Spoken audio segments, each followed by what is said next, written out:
Hey, I just realized I did that whole thing without pressing the record button, so I'm ready to do it again now that I'm winded. Alrighty. Hey everybody, it's good to be back. It's been almost 2.5 months since the last podcast we did, and I'm happy to say that the one we just recorded recently was a very engaging one. See, I can't even talk anymore. It was very engaging, very heated conversation. Good fun all around. So if you want to hear more episodes, you can go to the podcast page. You can download it to your MP3 or smartphone. You can stream it, or you can click a YouTube link to listen to it there. Also, give us a like while you're on the page. It helps us out a lot. Just want to take a minute or two to tell you what is going on and what's to come. Our next guest, who I've been talking to for a while, and I'm working on confirming a actual date for this weekend for a recording, is Kelly Jacobs, who is a political activist from Hernando, Mississippi. Her and her team have been working on an initiative to legalize industrial hemp and medical marijuana, recreational marijuana, the whole deal for anyone 21 and older. And that is in effect right now. They just started, as I'm recording this, the 1st of January 2015. They are beginning to take up signatures all around Mississippi for the 2016 presidential ballot, which will, if they get enough signatures, which they need over 100,000, Mississippi voters will be able to vote whether they believe that responsible adults, 21, and the irresponsible ones, unfortunately, but hey, that's how it goes, can grow, possess industrial hemp and marijuana, as they see fit. You might have listened to our previous podcast, CNP number 33, with Senator Josh Harkins and Ashley Durvale at the Supreme Court chamber in the state's capital, in which we talked about a medical marijuana bill that's in Mississippi. It is in effect. It has been for many months, regarding CBD oils and such. And we talked in depth about that particular aspect. So there's a lot of factors in Mississippi that people don't realize. That medical marijuana bill is one of them. The fact that we have a legal medical marijuana bill in Mississippi already in effect. The fact that marijuana has been decriminalized in Mississippi for years, and that the federal government has its own grow operation in the Oxford area. Mississippi is a prime location in a sense, and yet we're always regarded as the last state, the behind state. And I personally believe if we were to take action with what Kelly Jacobs and her team is trying to do, we could potentially change our state being on these lists of the worst of, and being number 1, number 2, number 3, consistently year in, year out, and the poorest and the most uneducated, and et cetera, et cetera. With what is happening in the climate of medical marijuana and recreational marijuana in the country, it's going to happen whether we want it to or not.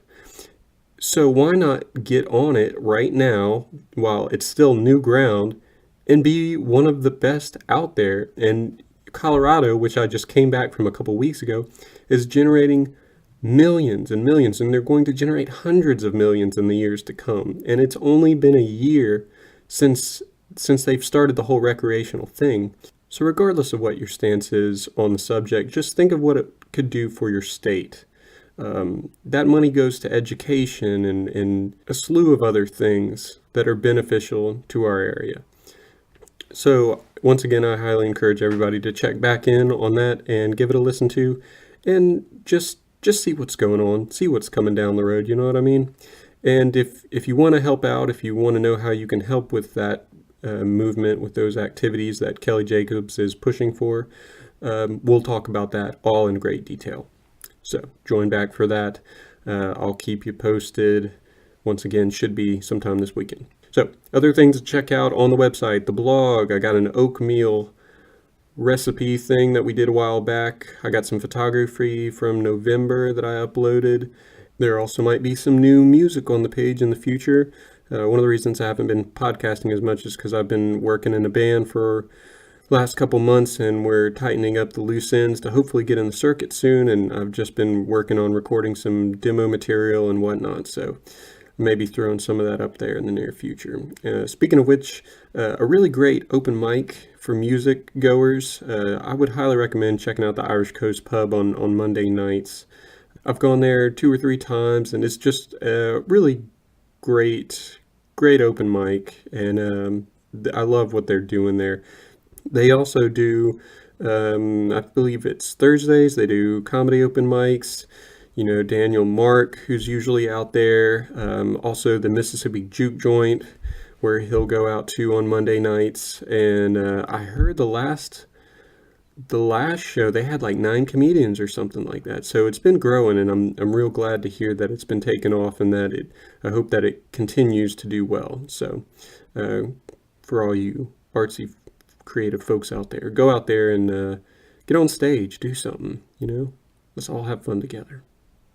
So, on to the show. It's a loaded crowd. We got like 5 people, and I will admit that it does get a little hectic at times. It gets a little loud, but I worked like 4.5 hours post-production wise to get this thing as polished and smooth as possible. So, regardless of the fact that people were sharing mics and some people didn't have earplugs in and all these other kind of factors, it was a great recording. We had a ton of fun. We didn't want to stop. We went like 3 hours. So I hope you enjoy it. We get into a lot of good material.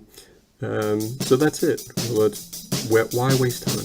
This is Coastal Noise Podcast, episode number 42. Enjoy it.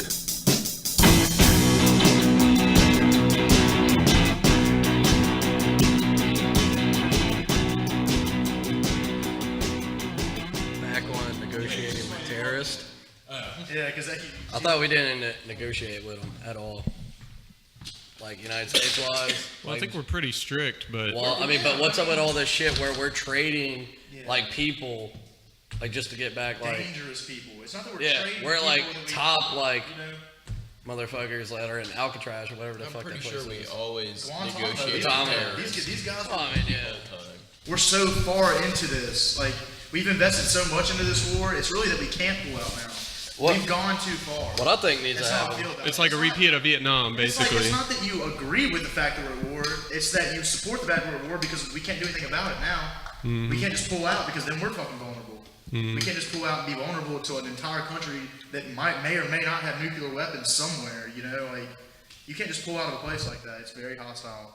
It's crazy It's to a think, hostile place. and it's crazy to think like all the things that we get in our modern day warfare experience from a civilian level, like these beheading videos, those are going to be fucking prominent in everybody's future. It's technology, but what you were saying about nuclear weapons may or may not have is technology progresses. You're going to have more countries that are in possession of those things. They're just going to get it because the minerals get cheaper. The science breaks it down. They figure out how to do new things with it. Things exactly like you didn't see vehicles in mass numbers until 50s, 60s, 70s. You didn't start seeing people driving a lot. It's the same concept, just more of like it's just on a different level. Like nuclear weapons, we're just talking about like everything moves in proportions. Is what I'm saying. That's where I'm going at. It's like things are easier to manufacture. People can get their hands on things a lot easier with time and progress. I think another weapon they're really using, education, and definitely with the amount of people we have born now, like we just have tons of more people on this damn earth right now. Like they're all trying to crack this. Oh, dude, exactly, man. Just things are getting nuts right now. You know what we need? We need a genius. Like when was the last time we had an American genius? I'm talking like Einstein. You know what I'm saying? Einstein was an American. Let's be realistic. We got to be Jewish, but no. I mean, he was from Germany. He left because Hitler went crazy. You know, like you got to look at all these facts that like bring into everything. I'm just saying we need Einstein did a lot for the world though is what I'm saying. We as America, we need a one genius from our home turf. But you guys are looking at a wrong thing. We've already had a genius in like the internet and like that's changed society and humans so much that we're not the same as them. Like we're not. We're more connected, we're more unified. And with the internet, I think that's a big power in the terrorism. They show it and they get the fear in everybody, They show a couple beheading videos, the whole fucking city's going to listen to you when you're showing like clips of people's heads getting cut off. Mm-hmm. That's what they're doing, man, Oh, yeah. And then it's not only them that's getting controlled by it, we are too. Like, the Ferguson thing, and it starts up a bunch of racism in the United States. There wasn't that much racism before then, but now everybody's against each other just because somebody did something somewhere else where it doesn't mean anything to do with you, and you get protests going on in the middle of the streets in Biloxi, Mississippi. Like, what's going on, man? Like, was there really protest? Yeah, man. It was in Gulfport, really. What really No, irks at the me, airport. It was at the bothers me is Croc all this Center, profiling. right in front of the When did they Croc proc- Center. People get so pissed when you profile Wait, what? somebody, you know? It's like, Wait, can you elaborate on this? Hold on, y'all are having two separate conversations. Hold on. Oh yeah, well, the Croc Center thing is there was a protest out of this pool that I work out, and it went in the middle of the street. You know, it was a nice protest. A good church did it, and it was probably 50 strong, and they just walked down Division Street all the way to the police station. I mean, what do y'all think about Division Street? I mean, it's an area that could afford to have some through built. I mean, but if a lot of places could, though. If you go down, there's Nothing's casinos like I'm a not block from these away. big you old know, it's not cities bad. and highways. Yeah, but and, We're you not know, talking about gunshots going off every hollers and day. hills and things like that. Such. Are you kidding me? Somebody broke Emily's freaking windshield because she kicked him out of the pool. That No happens. way. Yeah, like I mean, it's unfortunate as hell when it does. That's not Chirac, you know. We're not going. we're not talking about Chirac. We're Chirac. talking about the ghetto. So y'all are. She talks out. So y'all are during this riot. Some bitch's car got broken. No, that's that totally was different. on a random Okay, day. I was like, damn, this is No, real this deal was in a- the this was a G4. Nigga, peaceful they serious protest about from a Ferguson up in church. here. They care about they I just Ferguson. don't think a protest would be peaceful. There's No, no way to do peaceful No. protests today. No, there is, man. Unless you're white. You know, that's what you guys are wrong. You guys Nah, got man. You got the man. big- Martin Luther King did it. If I'm a It can Jew, be done you- today. No, man, you got the We got a lot March less for people. Life. Huh? There's We got a lot less millions of people out there I'm saying, protesting. like, the way technology every works, like, if people don't want you heard, you won't be heard. It's like, you have to go through some of the bigger name guys. Like, you think about it, like, even on Facebook, there's things that you can just, inappropriate. If enough people are like, fuck this shit, inappropriate, hey, get that one, guys, and we got this dude. If enough people think that way, which I feel like a lot of people do, tend to think, and certain mass numbers think the same. It's weird like that. Like, you look at the coast, for example. We're a really unique place. You have a lot of different ideas, a lot of different, just what's the word I'm looking for? It's like a melting demographics. pot. Yeah, Yeah, a melting pot. yeah, Kind of it's like a melting New Orleans. pot. We get the Yeah, it's a big- residual from yeah, New exactly. Orleans. It's and like all it's a those big things. mix, and we got a lot of people from New Orleans, Texas, Pensacola, all these- Mobile, exactly. Jackson. It's a really diverse area, and then you have all these Very people. laid back. Yeah, exactly. And a lot of the people that have been here for so long, think a lot of the same things. And it's just weird to think about the fact that, when you think about it, if somebody doesn't want you heard down here, you probably won't get heard, And I mean, I don't want to say it as in like, don't protest, obviously fight for your rights. You just know the Constitution and do it the right way. A lot of people go out and they try to make these arguments and these fights, and they try to do it, they just try to approach it with like a violent saying, like, we need to stand now. It's more of a, we need to think now. We need to think now, what can we do to compromise what they're doing and later benefit what we're trying to do? Like maybe funds and stuff like that.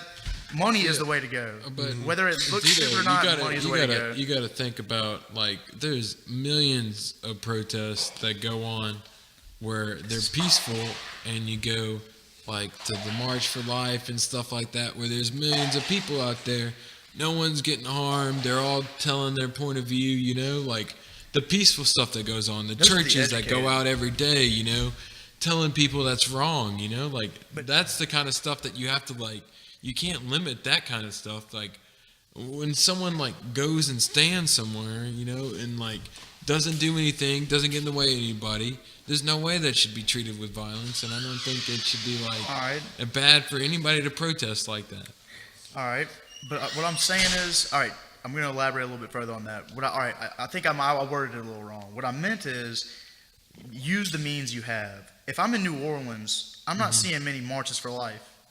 And I'm not seeing things like that. I'm not seeing churches walking around. Like, I'm not seeing that. Maybe down here, we have breast cancer walks, like all kinds of things, because we're a really local, we have good values here. And like, there's a lot of places that do have good values, I'm not going to say they don't, but I mean, there's places where people don't have the means to build the infrastructure for something that they want to happen. Like, if I lived in New York, I'm not going to convince every black male that's wealthy there to start voting Republican. It's not going to happen. Like, it's just not going to happen. they're rich for a reason. They made their money. They went through they suffered their dues, and they feel like I'm entitled to vote now. I'm entitled to be what I want to be. And I mean, their opinions can't be swayed so easy. You see what I'm saying? Just a March for Life's not going to sway somebody, or like, I need this much money for this fund. There's some people that are just like stingy with it. Like, my people have suffered. Do you need to like persuade people like that? People that are stuck in their ways. Like, to me, they've stopped their growth. Like, then what's the point of living anymore? Yeah, I'm not saying it's right. If you just stuck in your ways, and that's the part of like being human, is just being able to learn from everybody. You're right. You're right. Oh, I thought somebody that sounded like claps. Let me put it down. You were talking earlier about education as a Brice. Can you? I think you bumped on one of my headphones, or just wiggle it or something real quick. Technical difficulties. Just make sure it's plugged in. No, it's okay. good. All right. We got it yeah, back. it's good. It's good. I can hear it now. Yeah,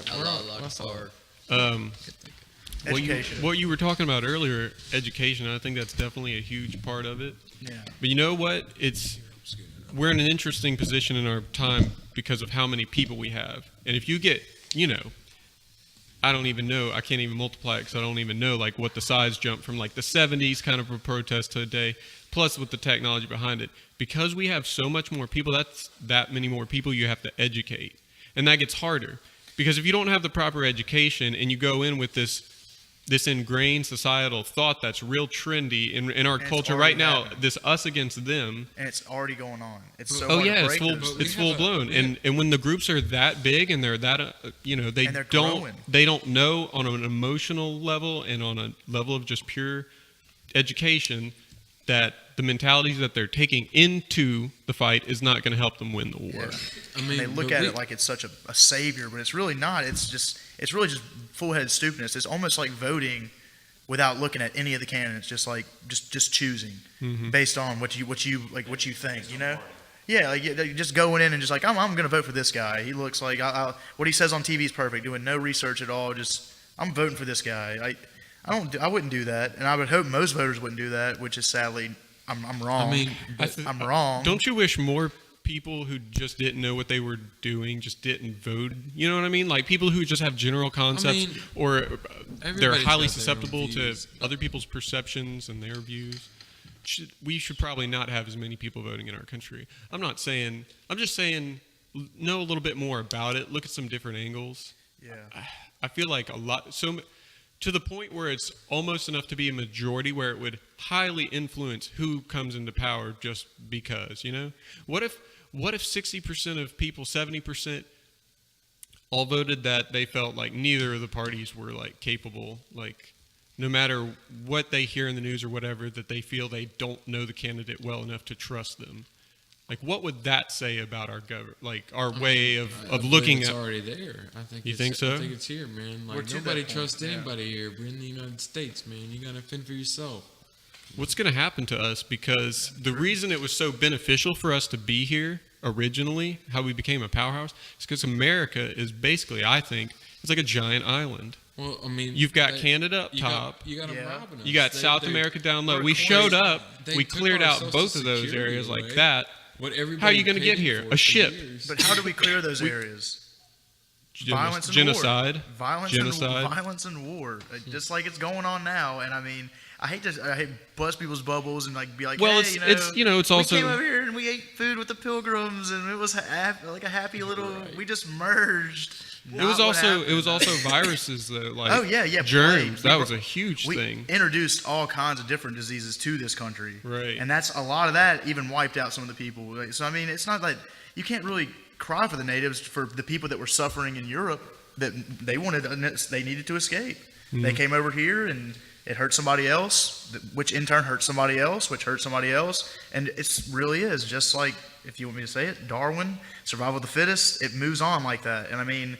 I'm not even trying to be rude on that point, and people take it so wrong when you say things like that, but honestly, it's just the truth. It's facts. The simple facts are we did not come over here peacefully. It was definitely a takeover. It was smooth for us almost even. It was almost even a smooth transition, and that's why we are so diverse. The people that were here did not believe the same things that the people that first got here believe. Tell you that, and the people now don't believe exactly what the people that first got here believed in the first place either. Like everything's changing. It's all just modernizing.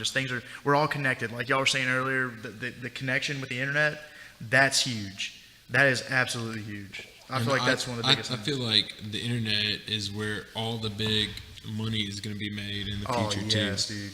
Like, the internet. I think eventually, our life is gonna. I mean, you can see the fluctuation of currency right now. It's ridiculous. When we all get it synchronized on the internet and currency becomes a form of digital reality, I mean, it leaves it open for hacking and stuff like that. But other than that, you've even seen the transfer over to electronic currency like Bitcoin and others that are soon going to make paper money obsolete. The amount of people that actually use cash to go and buy something now, not all the way obsolete.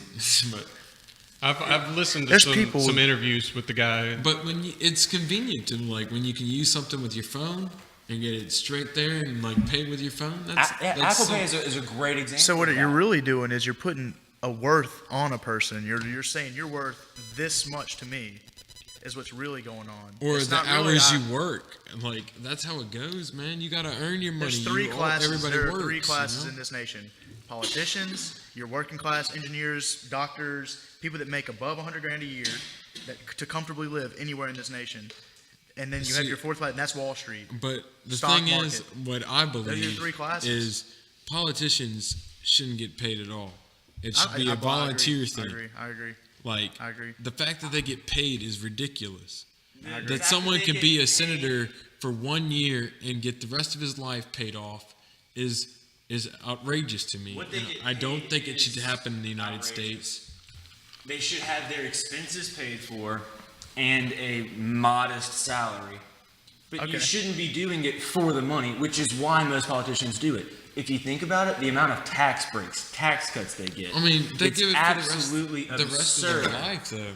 I want to add something to that. That actually does bring a good point to that. Because, like, the same thing we do in our fraternity, like, the president, the vice president, all that stuff, what they do is they get so much off of their dues. So, basically, it's like they're getting paid. But they shouldn't be president or vice president just to get money off of their dues. They should be doing it to better the fraternity, just like these politicians should do it to better their country.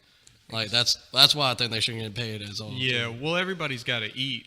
Well, I mean, yeah. That's why I brought up. You know, you gotta think but there is that question: is are you eating too much? Exactly. But for the rest of their life, that is extreme and ridiculous. But you really look at it, it's not really that they're paid off the rest of their life. It's the connections they made while in office that are paying them off. The government gives them a salary for the rest of their life. The same salary when they were in office. If you're a senator, you get that for the rest of your life. If you go one term in, you do your 4 years, and you go out the next year, you still get the paycheck every year until you die.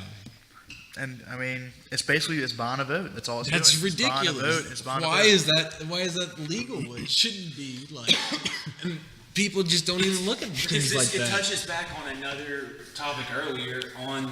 They know a lot.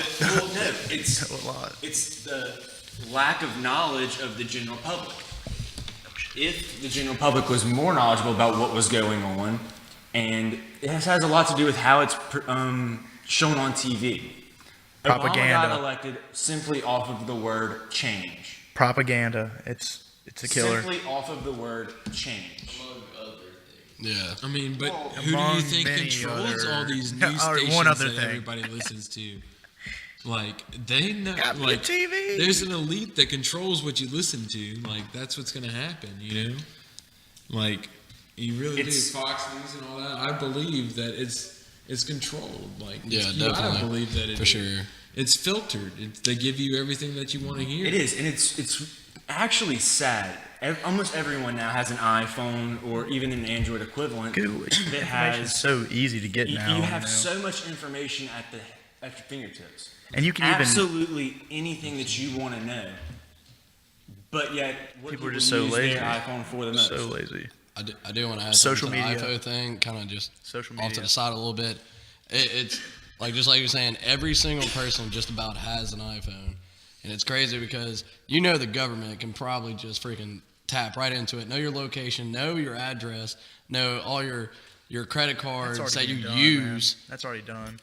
But I'm just saying that it's just the fact that they can know every single person's location, fingerprint as well. You think they can't tap I'm that? not calling it a conspiracy. That's already done. The whole Snapchat where you think your thing's safe. We can already do that. Yeah. They got the big DEA bust that went up in Oxford where they caught a bunch of people selling pills from Snapchat. And that Snapchat's supposed to be untraceable. And the DEA found a ton of people. You can now transfer money on Snapchat. Did you get the little ad? You can transfer money on Snapchat now. Aren't that safe anymore. You can You change money. Well, that's through the internet is not untraceable. It is. All right. Apparently, apparently, porn stars are really getting into Snapchat now. Did you say porn stars? College porn XXX. I follow that shit. No, for real. I follow that shit. Porn is a booming thing on Snapchat right now because the Snapchat girls can sell their money now. They made a currency. You can give money in Snapchat. There's Snapchat money. Yeah, it's another thing like with that. You remember that bombing threat at Southern Miss? Yeah. He posted it on Yik Yak, which is supposed to be anonymous, and that was my my buddy's roommate. Yeah, and wait, your neighbors? It was one of my neighbors. Oh, I got you. But like it's supposed to be that nothing was supposed to be able to track back to you, and it's the fact that they used Yik Yak to find this person and track them down. Christ, Hattiesburg's a really crazy place. So. Yeah, y'all had a flamingo stolen from there this year. Two flamingos stolen. Shit just gets crazy up in the Dirty Bird, baby. They don't know how to act. Black people know how to act. They don't know how to act. And on that flamingo, all they had to do was just go take a picture with a crane or swan. Yeah, it was a swan. And around Hattiesburg, apparently they have swans randomly. No, it was, it was from that zoo. It was at the zoo. No. The little Audubon zoo. They'll have like statues of some animal around. Yes, around right. Hattiesburg. Yes. And they were supposed to go take a picture with that. Yeah. But they thought they were gonna up it and be the best pledge class, I guess. And they went and killed a fucking flamingo. Two. But what is crazy about this is. They could have made this legendary. That's a bike sticking if you go in and you simply take a picture with the two flamingos in the zoo, that's legendary itself. You take them away, that's even more legendary. You raise them as your own. Yeah, but how the fuck? Hold on. Get them back. Get them back home. Okay? Get them back home. Killing them puts a terrible reputation. It was really just the flash. They took the picture and they fucking wigged out. They didn't mean to kill it. Like they weren't beating the flamingo's ass or anything. They were trying to get the flamingo out, and the flamingo happened to die because they were probably Operation Pink Panther handling it a little excessive. That's what I'm saying. Operation Pink Panther was a fail. Little denote on that. That dude is kicked out of Pike. He was never going to get initiated. Yeah, I'm adding a little denote to that. Brice, one of our speakers, is a Pike. Yeah, I'm Pike. But I'm out Pike at Mississippi State, though, not Southern Miss. But also, did y'all even justify his reasoning? Did y'all see where like he put it on that website to support his criminal fees or court fees or something like that? And it was like, I need $5,000 and people could donate, whatever website that is. GoFundMe? Yeah, I guess that's what it is. It made it on WLOX. They were only helping his fucking case. I don't know why they put it on there. They were trying to make it in a negative way, but still it made it known. If they wouldn't have done that, nobody would have even known it. And if you donate it, you're a fucking idiot. Like, why would you condone to him killing a fucking flamingo? Like, fuck that. Conspiracy to commit Chilean murder. Flamingo. Conspiracy to commit murder, you sons of bitches. You were about to say that, G-Law, weren't you? Yeah, you were. Speaking of, okay, hold on. I want to bring this up. Stupid ass segue, but speaking of exotic birds lost in flight. Oh. Airasia. Did you say Airasia? What is it?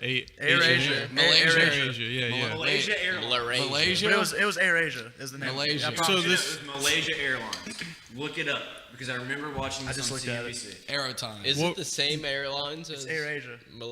I thought it's Malaysia It's different airlines. It's like Delta and American. It's like they're the same. Different airlines, but out the same. Yeah, but place. it's Airasia is the one that was lost. And the span, like they brought the bodies. Actually, they brought the families of the missing people over today, or the ones that chose to go.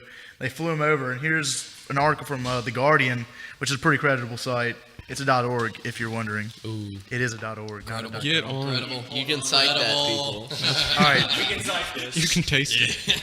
huge international search for missing Airasia Airbus A320 carrying 162 passengers enters third day. Bullet points. Searching for missing Airasia flight to expand. Aircraft accident rates at historic low despite high-profile crashes. Melbourne student believed to be on missing Airasia flight. Brother of missing UK man prepared for the worst. Debris in hot sea related to missing jet.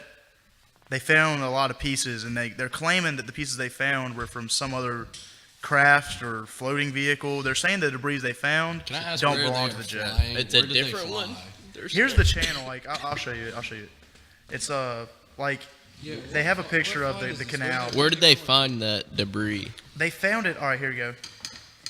Red and white debris sighted off Indonesia's Kalimantan coast is likely to be part of Airasia jet presumed to have crashed in shallow waters off the Indonesia coast. A transportation ministry official was cited by Reuters said on Tuesday. The debris is red and white. Jaco Muratamado, one of those crazy dudes, acting director general of air transportation at the transportation ministry, that's what it is, he's just not really important, told reporters, we are checking if it's debris from the aircraft. It's probably from the body of the aircraft. Based on the size and coloring of the debris, it's likely that the part of the missing jet. But then, in the article, people are claiming that it's not. There's a lot. That's why this app is so great. I understand. It brings everybody's point of view in. After 9/11, all that shit, they're basically cracking down on hijackers. But do you think it's maybe a possibility that they're hijacking like these planes from other countries that probably don't crack down as hard as we do in America? I'm sure they're knowledgeable of it, but maybe they're just not as strict. Mm-hmm. And I know with all the technology and stuff, they probably could press a damn button and it would signify it's been hijacked or something. But still, and what if there's it was so many people on board too that somebody would get a call off or tweet or something saying that. But if you're in the middle of the fucking what was the ocean or? Oh yeah, it was right off the coast of Indonesia. I don't really know the address to that, but I don't think you're gonna have I don't think you're gonna have a great signal out there. Give me your fucking coordinates now. No, I need a great signal out there. There should have never been. Have you had a great signal out there? If you have AT&T, you're getting it everywhere. You're getting it everywhere with AT&T. I like the cell phone signal theory is a terrible one. I support you. But every aircraft does have what's called the black box. Well, yeah, you saw that movie, didn't you? Dude, it's just known. Well, I know that, but I'm saying yes. But all that is a tracking thing. It just tracks where it goes. No, it does the whole plane.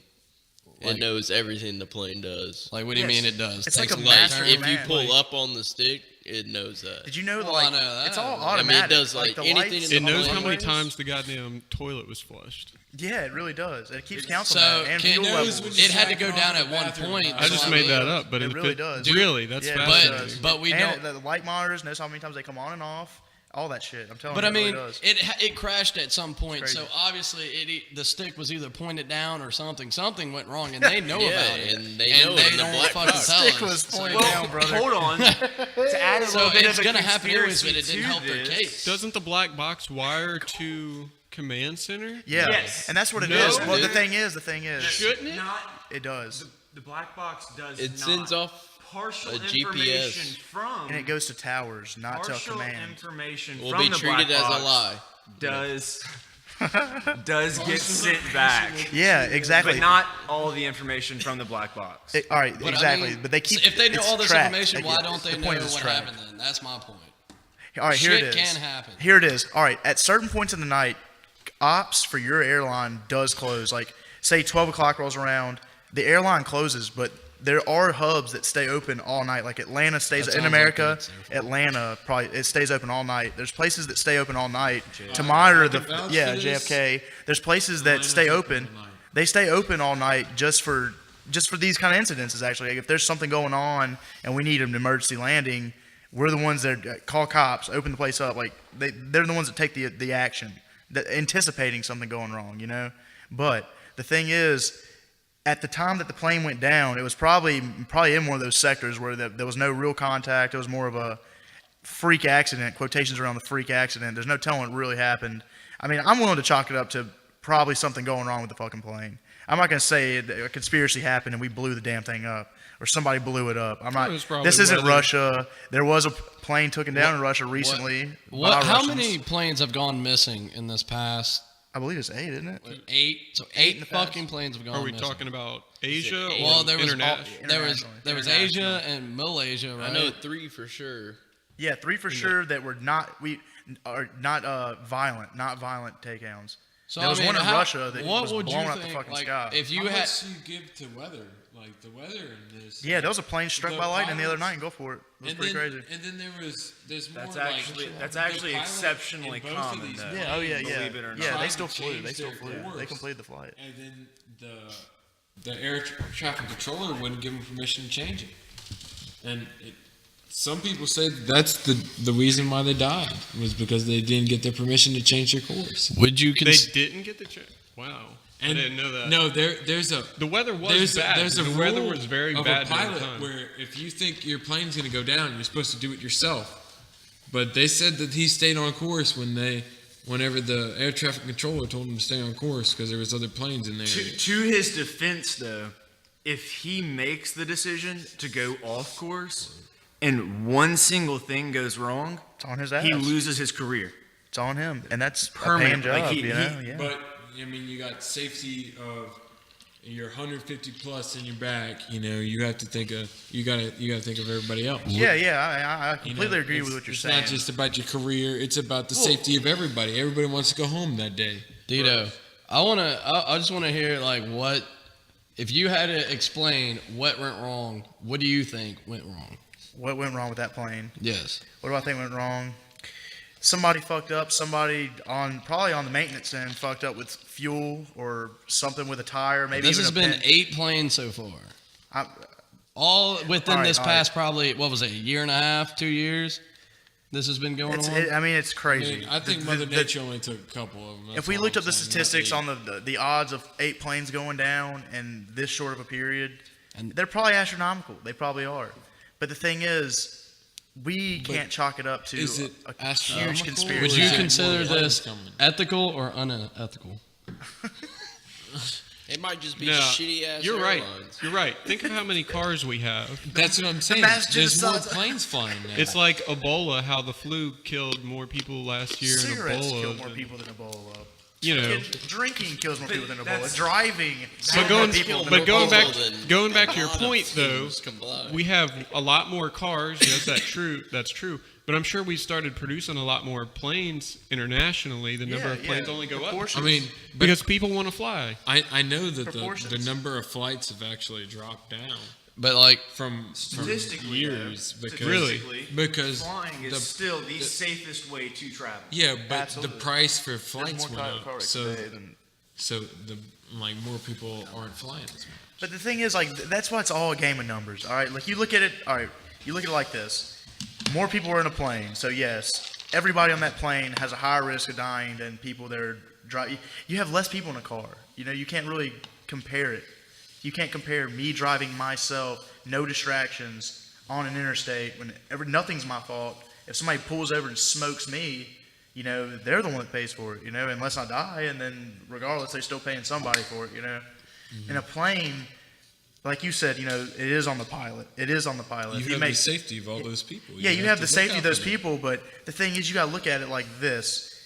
He is a working class citizen. He works. That's a job. He's away from his family. He has things on his mind. He's a human being. He's thinking, okay, I'm going to trust my superiors. Look at the story of Flight. That guy, he's getting criminal charges, sent into jail because the guy drank a little bit on. He drank a fuck ton and did cocaine and weed and Quaaludes. Whoa! Where did this part come from? All those people. Where did this part come? What happened to that? What happened to all the people that he saved? Are we still talking about the missing flight? He did the coincidental. He did like a crazy ass maneuver and landed the plane by chance. Nobody else would have done. Because it was a once in a lifetime chance. Have you never seen things happen just like holy shit? Yes, that was insane. But you're gonna condemn this guy that that smoked weed, drank a shit ton of alcohol, did Quaaludes, snorted a line of cocaine before he flew me across the seas. Yes, I totally blame that motherfucker. Where'd you get the Quaaludes? Totally blame him. It's not because he's black. No. Yeah, I thought we couldn't find those anymore. No. Dude, I'm telling you, this is in the 80s. Hey, enough money, you get what you want, pal. Enough money, you get what you want. See how many people go down in an airline every time it goes down. And what about all the lives this man just saved? Awesome. What he was on, he obviously showed he was a great pilot and saved hundreds of lives. It's the political and then view you have of it. people that just follow what the people tell them. It's and unethical. Then die. All right, let's put it this way. Let's put it this way.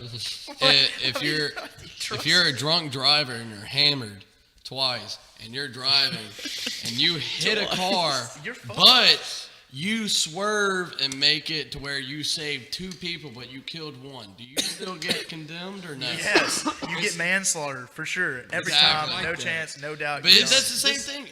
The driver, the passengers isn't. The lives are in his hands. Yeah, this was not. He would have been applauded if he would have lied in court and said, "Hey, I wasn't." He actually had the means to get away with it. He could have said, "I didn't do anything." That's the whole point. He took the honorable route and admitted it. He admitted it, and he took his punishment. There was he could have got away with it. The plane, And there was, but he was fucked up. But he still reacted and saved hundreds of lives. And the point is, if he instinct like that doesn't come to many pilots. Well, then he's a bigger man. That's the thing you need to work on is appreciating things like that. Some people are just born to do those kind of things. Some people are born gifted faster than other people. And processors, it just happens. I'd say that guy is probably a better pilot than some people are. Like, him fucked up is better than some people sober. I'll say it. Absolutely. I'll say it. That's fucking truth, man. Damn it, I'll let you know. Saved so many lives. Let us know, Chuck. Let us know. All right, that's what I'm saying. All right, you're right. You're absolutely right. I'm telling you, you're right. In that situation, yes. For this guy, this person, yes, you're right. He saved a shit ton of people. And if he would have lied in court while he was fucked up and intoxicated, which he also admitted to being fucked up in his court date, the very last hearing, he admitted that, yes, I was under the influence. Maybe I could have done something different. He said it. He's saying that maybe it's karma. How do we know karma's not real? He shouldn't have been driving fucked up. He knew it. He told him that, hey, I'm sorry for driving fucked up. Yes, he took the blame. You're bailing out the airline. The airlines that don't make all He was driving. You guys are wondering why 8 planes went down. Maybe it's because the manufacturer rate ain't the same in the U.S. That's what I'm fucking thinking. Y'all know how much airplanes go through to get every so often they basically rebuild that damn airplane. They strip it down to the bare minimum and they redo everything. Like the safety checks for this shit is ridiculous. Like you have to report everything. Every little thing. There is a little. This is going back on the missing shit. This is going on the missing air. Well, that's what I'm saying. That's in the U.S., but that's going back on the missing airplanes. Maybe they don't do these routine checks or routine safety checks. Recording everything. Maybe they just say, "Fuck it. We'll see how far this freaking plane will fly. It's been flying since 1902." Yeah, shit, and then it just fell in the fucking ocean, and now we can't find the son bitch. Yeah, I mean, there are, and that's what I'm saying. Record that one on the black box, shit. Put that on the black box, you son bitch. Maybe it didn't have a black box. Maybe that's just the U.S. You don't know that. You're right. You're absolutely right. We don't know that. I mean, it stands to reason that we do know that, but it might be true. I'm going to entertain the idea. We don't know what we don't know. I'm just saying. And the more you know, the less you know. Yeah. The more you know, the less you actually know. If you admit it, it's the first step. But damn it if I don't keep learning. We're just basing it off of. I'm a realist. You know what? I heard this theory, and at first when I heard it, I was kind of like, "That's so dumb." But then I started thinking about it. Wait, what theory? I'm about to tell you. Okay. So this is the prelude to the theory. So I'm about to tell you. I'm about to tell you. So this dude, we were talking about it or whatever. This is I want to say day 2, maybe close to day 2 of the search actually going on, and the guy's like, we don't know what happened. What if, everybody thinks, a terrorist, but for what reason? He was like, what if, he's like, I think there may be a possibility that terrorists are taking planes like that so that they can put nuclear weapons or something in them. Transport. And just using humans as guinea pigs. Not even really guinea pigs, just making cover up, camouflage. Making it look like a camouflage plane. Yeah. It's just an international flight. Yeah. And just kind of given the technology, we've talked about all the great things that technology will do for us in our society, but terrorists and all other people will have the same access. It's not, I don't think it's a more this or more that. It's going to go both ways here and there, but it's a pretty balanced thing. It's going to find its way back through one way or another. But there's a possibility that people are going to be able to start in the future, terrorist organizations being able to pull off more elaborate hijackings, more elaborate forms of destruction and decay or whatever.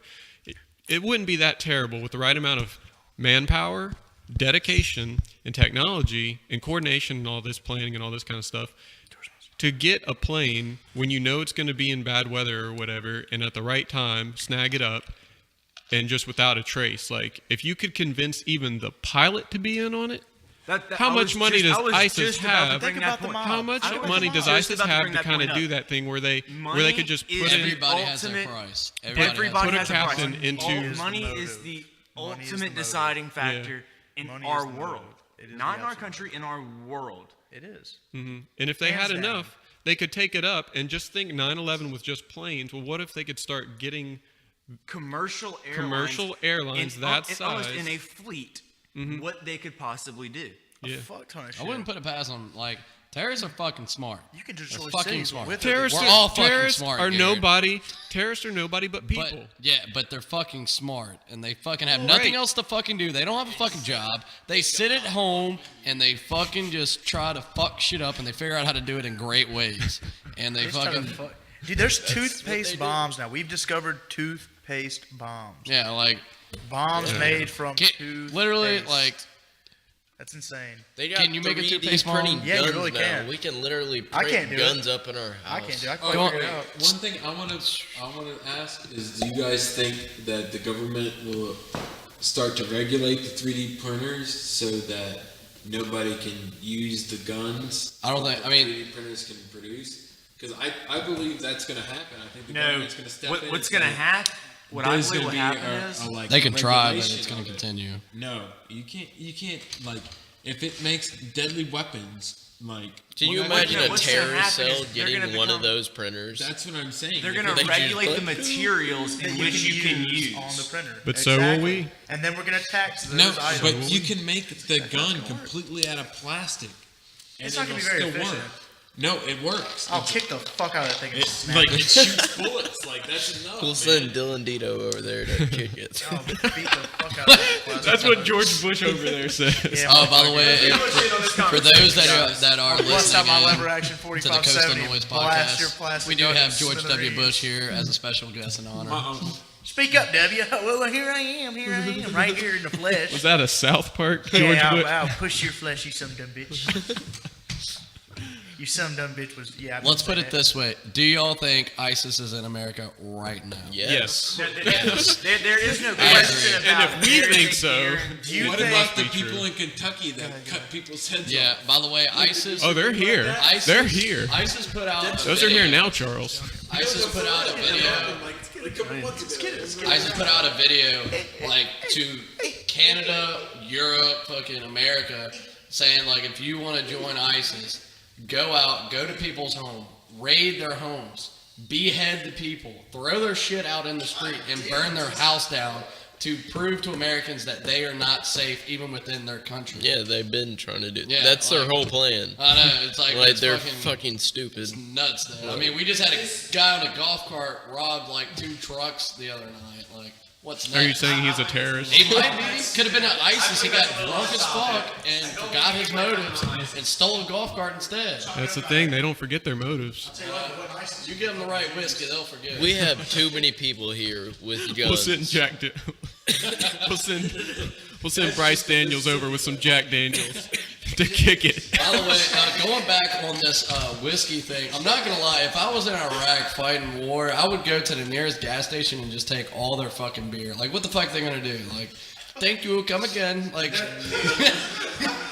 you know what I'm saying?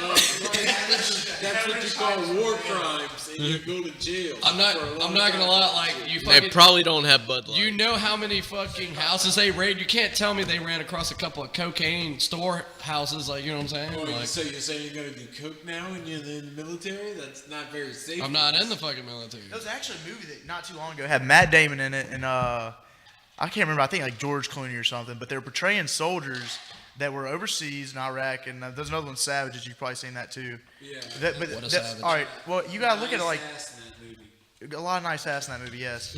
But besides that, it just shows you that there are ways to make revenue besides oil in this country. I hate a little There's things you sidebar. can do. Little sidebar. On the piece of great asses, The Wolf of Wall Street, Has way better ass. hands down, I mean, one of the greatest movies nobody's of all time. Nobody's going to ass. argue with the obvious, fellas. Oh, yeah. No, hold on. That has to be Let's the not make most it a debate. American His movie wife. ever made. Let's not make it a debate. I just sidebar Wolf of wanted Wall to point out a Street, then fact. Savages. Wolf of Wall Street, then Savages. Yeah, I haven't seen Savages, Savages yet. is good. Well, all right. I've heard Well, it's that's gonna good. go into what I'm saying. Here's what I was tying into. With the whole, like, the Hey, bisexual y'all thing. tilt your mic up more halfway even so I can. Yeah, back and forth. There you go. But like, all right, what I was saying was, all right, in the movie Savages, in this movie, I think it's called like Heroes of War or something like that. They find a treasure map that leads them to what they think is going to be some old Hindu gold or something like. They think they're going to find some Hindu gold or something. Regardless of that, what I'm saying is, people do. Everybody has a motive. You know, everybody's doing things for themselves or for a different cause than what most people think they are. So cocaine, drugs, things like that are moved all kinds of ways that we don't know about. America is the cornerstone. Drugs are coming to this country because we need one of everything. We need one of everything because everybody we got the No, opiates. we need two of everything. We have two of everything. That is the American couldn't way. have said it better myself, Johnathan. Couldn't have said it better myself. No You way. was talking about moving drugs. I said you need to tell that story about that cow in the asshole. Oh, give me a second. Oh shit. No, I heard we this is a good story. You guys enjoy this. I'm sorry I interrupted. we captured El Chapo Guzman not too long ago. Did anybody know that? I didn't know that. I didn't know that either until I watched a thing on the TV the other day, And the then- old television. There he is, El Chapo Guzman. Got They his got him. ass. I was Got like, his what? I sack. don't even know who that is. I'm Something's going on back there. The We got some rustling in the background. the major drug sure what's lord going in Watch your back, Mexico. ISIS. Bryce He was like on the Forbes list like a lot, like every year. He's like straight billionaire. He got captured one time and he bribed his way out of jail. Which is That's how it works. all right. I'm gonna go ahead and just tell you there is a top 10%. It is real, and no matter what we think, what we do, they control. Like the Johnson & Johnson family controls 50% of our nation's wealth that's not owed to debt. 50% of our nation's wealth that's not owed to debt, The and that's a Johnson & lot. Johnsons. Like baby powder. Yeah. That's a lot, dude, because we have a lot of debt. Lots of debt. Which, I mean, the debt's not really important because nobody's going to fuck with us. So they But they like own they the own United profit. States. Their money's actual profit. They own the United Have you seen that States. documentary? It's absolutely crazy. They have meetings amongst themselves to discuss what they're going to do with all their money because they have so much money that they literally don't know what to do on with top it. of they can't. companies with money, I would like to point out Apple, which will become the first $1 trillion company. Absolutely will become. They have the means to do it. They now. have the money to do. Is that in all serious? $1 trillion company? They're Yeah. not yet. They will be. They I right think now they they're should. around I agree. $800 With the virtual billion currency, company. they will be- Oh, okay, yeah. They're an $800 billion They're gonna company make at this it. point. They're going to become the first $1 trillion. Unless they really need Steve Jobs, though. You think they're projecting still? Oh no. Ever since Steve has died, how have they projected? I think the technology they already have, they're releasing it in slow spurts. Is it? Hold on. I think Yeah, the they- 6 is I'm, already going to be they fast. have- I'm This not. entire thing I'm not is going to say I'm a self-proclaimed Apple guru. I'm just awfully following it. intrigued We need by a the Mac. company and the way they work. I will say that the virtual currency is going to take them over trillions, and I'll say that that's the wave of the future. It's not going to be dollar bills anymore. Like that, eventually, 80 years from now, we're not going to have. I mean, there'll be bills, but I don't think it's going to be like the way you think it is. I think there's not going to be a fluctuation. Like, nowadays you can buy in the morning and trade it in dollar bills at night, and you can make over $1 million doing that, And But that back happens. to That's touch real life. on the That's- Steve Jobs question. Steve Jobs was one of our geniuses. It's a very sad Yeah, fact there's that your he genius. died at we the need age he another did. one. That's what I'm saying. Bill Because Gates, also currency Well, genius. Bill Financial Gates genius. is, but Steve Financial Jobs was able to do something that no one else was able to do. Create a seamless interaction between a piece of hardware he created something that's gonna and last a person. Forever. It's going to last forever. So Apple does no longer have that outstanding advantage. However, they have built a company that's going to last longer than most countries. I just don't like how other countries can buy our debt.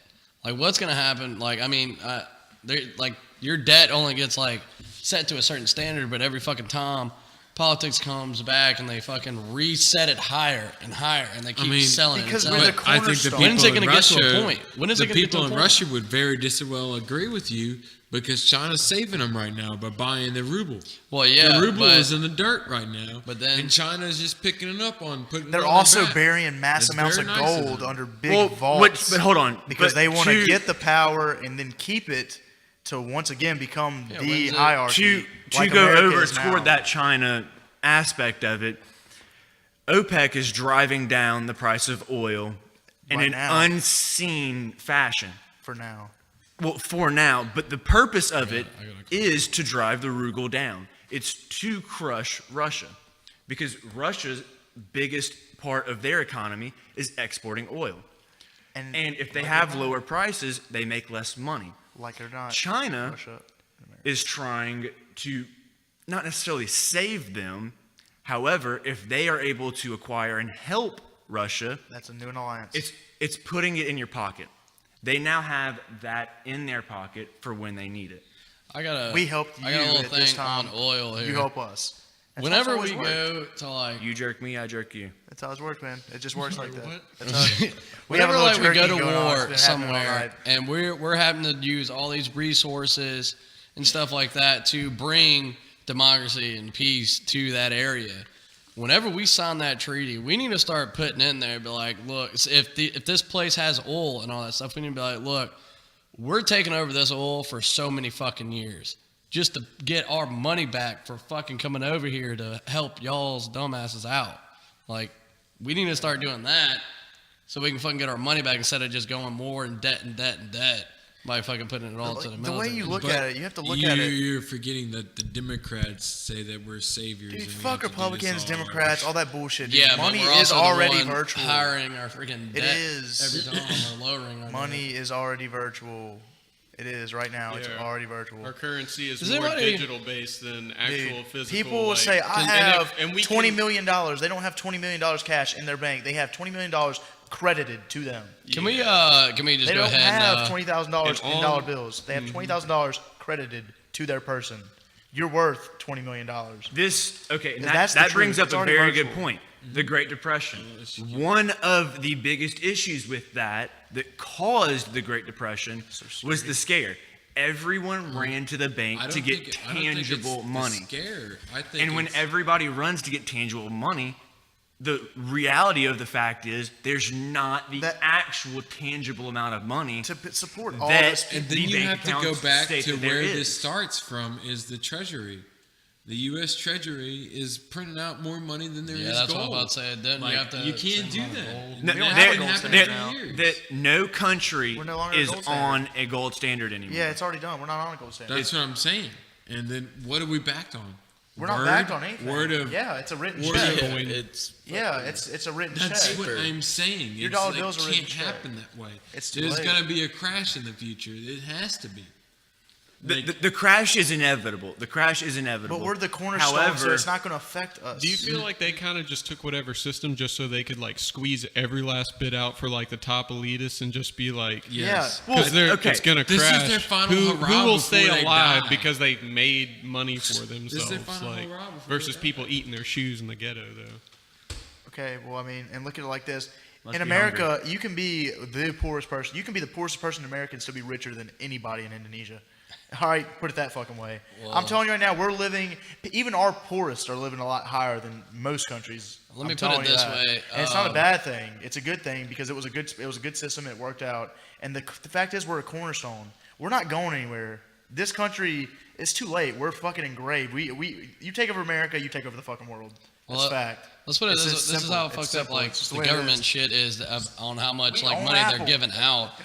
I had a rental house that somebody rented from me, and it cost $1,200 to rent it per month. I went to go collect rent there one time. They gave me $28. And I looked at them and I just kind of laughed and I was like, "Where's the rest?" And they were like, "Oh, that's all I owe." I was like, "What do you mean that's all you owe?" He was like, "Oh, that's all I pay per month." And I was like, "All right." So I called my dad and I was like, "He only gave me $28." I was like, "Oh yeah, that's all he's supposed to pay." And I was like, "Why is that?" Because Section 8 pays the rest, which is a Section 8 government thing where if you make under a certain amount, they'll pay your rent. Out of $1,200, he only had to pay 28 fucking bucks. To touch on that, my dad, they have hub zones, areas that are not as well off as others, that the government gives subsidies to. If you want to put your business there or if you buy houses there, they will front the vast majority of the money. Yeah, trying to make the community better. Yeah. But you own the company. I mean, like somebody said this. I know it's been said multiple times, but I think if you are to get any money from any government or any money from anything, you should have to do a freaking drug test. Like seriously, because half these freaking people, I'm not gonna lie, that my dad rents to that are on Section 8, and we have 15 houses and probably 10 of them are on Section 8. But I mean, that's guaranteed money to my dad going through Section 8 because the government's paying my dad that money. But half the people I see are just freaking cracked out sitting on the freaking couch not doing a damn thing. Do you remember one of the greatest tenants that y'all had, the Jamaican? Yes. Yes. Yeah. What did it smell like every time you might have gone in there? Every time I went to go, all right, we rented to these Jamaicans, and they talk just like Jamaicans. Yes. You didn't know that, but is it all right for you to tell this story? These were true, legitimate Jamaicans. Are they really talking like Jamaicans? Yeah, they talk like Jamaicans. I went and collected rent. Brice, give us a Jamaican accent for us. Yeah, I can't do one. But I would go over there, and I knocked on the door. I knocked on the door, and all I hear is like, "Oh, hold on, man," or something like that. And I was like, all right. And I just hear some rummaging and shit. And then he opens the door and it just hits me. I'm just like, yep, smells like fucking weed in there. And like he paid me in nothing but 5s and 10s, and it was $9.50 a month to rent that house. 5s and 10s, and that's what he paid me with. I was like, yeah, this guy's fucking selling. And I was like, I even told my dad, I was like, you know they're selling. He was like, yeah, well, it ain't gonna hurt me as long as they pay me. Because I mean, we can't get in trouble for it because it's under his contract or under their lease. So technically, they're the ones that can get in trouble. What if the guy just stepped out red-eyed as hell and just handed you 5 or 10 nugs instead? And then you just stood there for a while, and he looks down, and he's like, "Oh man, you're that kid." $9.50 a month. He'd probably be doing you straight. There you go. You're about to make a lot more money with that weed. We also had a rental house that got raided by the DEA because some dude was selling guns out from it. It was right here in D'Iberville, actually. Well, ain't that you a shame? can't smoke those. Yeah, but actually, you kind of can. But guns. we went to go. Clint Eastwood. Went to go collect rent, and like the dude was just never there. And we were like, well, what the fuck? And we finally.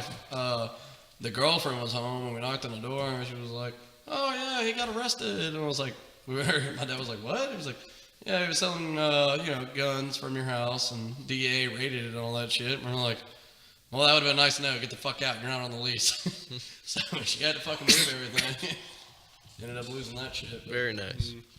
But do y'all want to hear the drug transportation? There's more drug stories? Yes. Well. This is going back on the Dixie Mafia shit. You can also tell this story? Yeah, I can tell this. I mean, this is not going to come. Is this legal here? Nah, probably wasn't. Definitely not. Wait, before you started, didn't like a hitman used to live next door to your dad? Yeah, when my dad and mom were living at, and actually the very first rental house, when my dad bought his very first house, it's his first rental house he turned it into after he bought another one and moved out of it. And we don't have it anymore. But when he lived in it, his next door neighbor was a hitman. Well, the main guy that was like in Dixie Mafia and shit, like had a business thing with my granddaddy. And he kind of took care of my granddaddy, but didn't like really, like my granddaddy wasn't involved in anything. He was just a business partner. And the dude called. Actually, the people next door was not the hitman. The dude, head of the Dixie Mafia, called my granddaddy. Was like, tell your son and his wife to get out for a couple of days and just don't even be there. And so my granddad did that and all that shit. And the next thing I know, the dude next door got killed, chopped, made him eat his like tongue or ear or something like that. And it was in his stomach. And well, anyways, he died and all that shit. And I hope so. After a while, after all that happened, my dad found out and was like, holy shit, that's fucking nuts. Well, anyways, after a while, my dad and my granddad actually started noticing like FBI, like people in like suits and shit, like following them around, and like obviously that's probably fucking FBI just fucking investigating shit. Like that's fucking. Or a man going to work. But I mean, you're fucking fishing, you see some fucking people walking around with suits, scuba, the scuba equipment stuff. It's kind of questionable. Sir, let me tell you something. But just sitting there trying to fish from the shore with satellites at the end of the poles, like just full attire. But like another story was like, my granddaddy owned a farm in Georgia, and basically the Dixie Mafia guy would use my granddaddy's cows, and basically what he would do is he would take the drugs, put it in the cow's ass, and then sew the cow's ass up. Well, when they would transport the cows from Georgia down to Biloxi. Wait a minute. You got to specify. Are you talking just like in the meat, the chunk of the ass? Or are you talking about like... No, they put it in the ass. In the asshole. They take, just like if you were to put, like if you, in a human. Sewed the cow? so he doesn't shit it out. Go on. I just needed to know that. Okay. Well, anyways, when they were transported anywhere, whether it be Biloxi or past Biloxi or anywhere, it'd just be a trailer full of cows. And then there'd just be a shit ton of drugs in it. But I mean... They also used to have a field up in Georgia. Oh yeah, they had a field, and there was crop planes that would fly that would transport drugs, and they would land there on my granddad's property, and they would refill the planes with gas, and they would just continue going. And a big thing happened, and actually my grandma on my dad's side, like her entire family, like all went to jail for like a while because they got caught up in it. And it was a big fucking ordeal and all that shit. But other than that, that was all. All they did was just refill the planes. They weren't really doing anything. We still getting money, motherfucker. Yeah.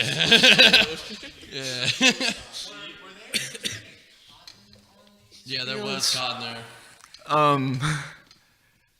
How is this cotton picked? Yeah, back in the day, there's actually still slave houses on that property today, and I've gone in them, and they're fucking weird as shit. It literally is like a hallway, and then you have a room on the left and a room on the right, and that's fucking it. Mm-hmm. Like, I mean, yeah, they did use slaves back in the fucking day. They're Captain. I just wanted to hear you verbally say that. I just wanted to hear you vocally. That's history. That. I love your history voice. There you go. I love your history voice. I mean, we need to get you on drunk history. Drunk history. Hell yeah. Drunk history. You need to learn something from history like really, really well, and just do the 29-year soldier. Have you said you've heard of it?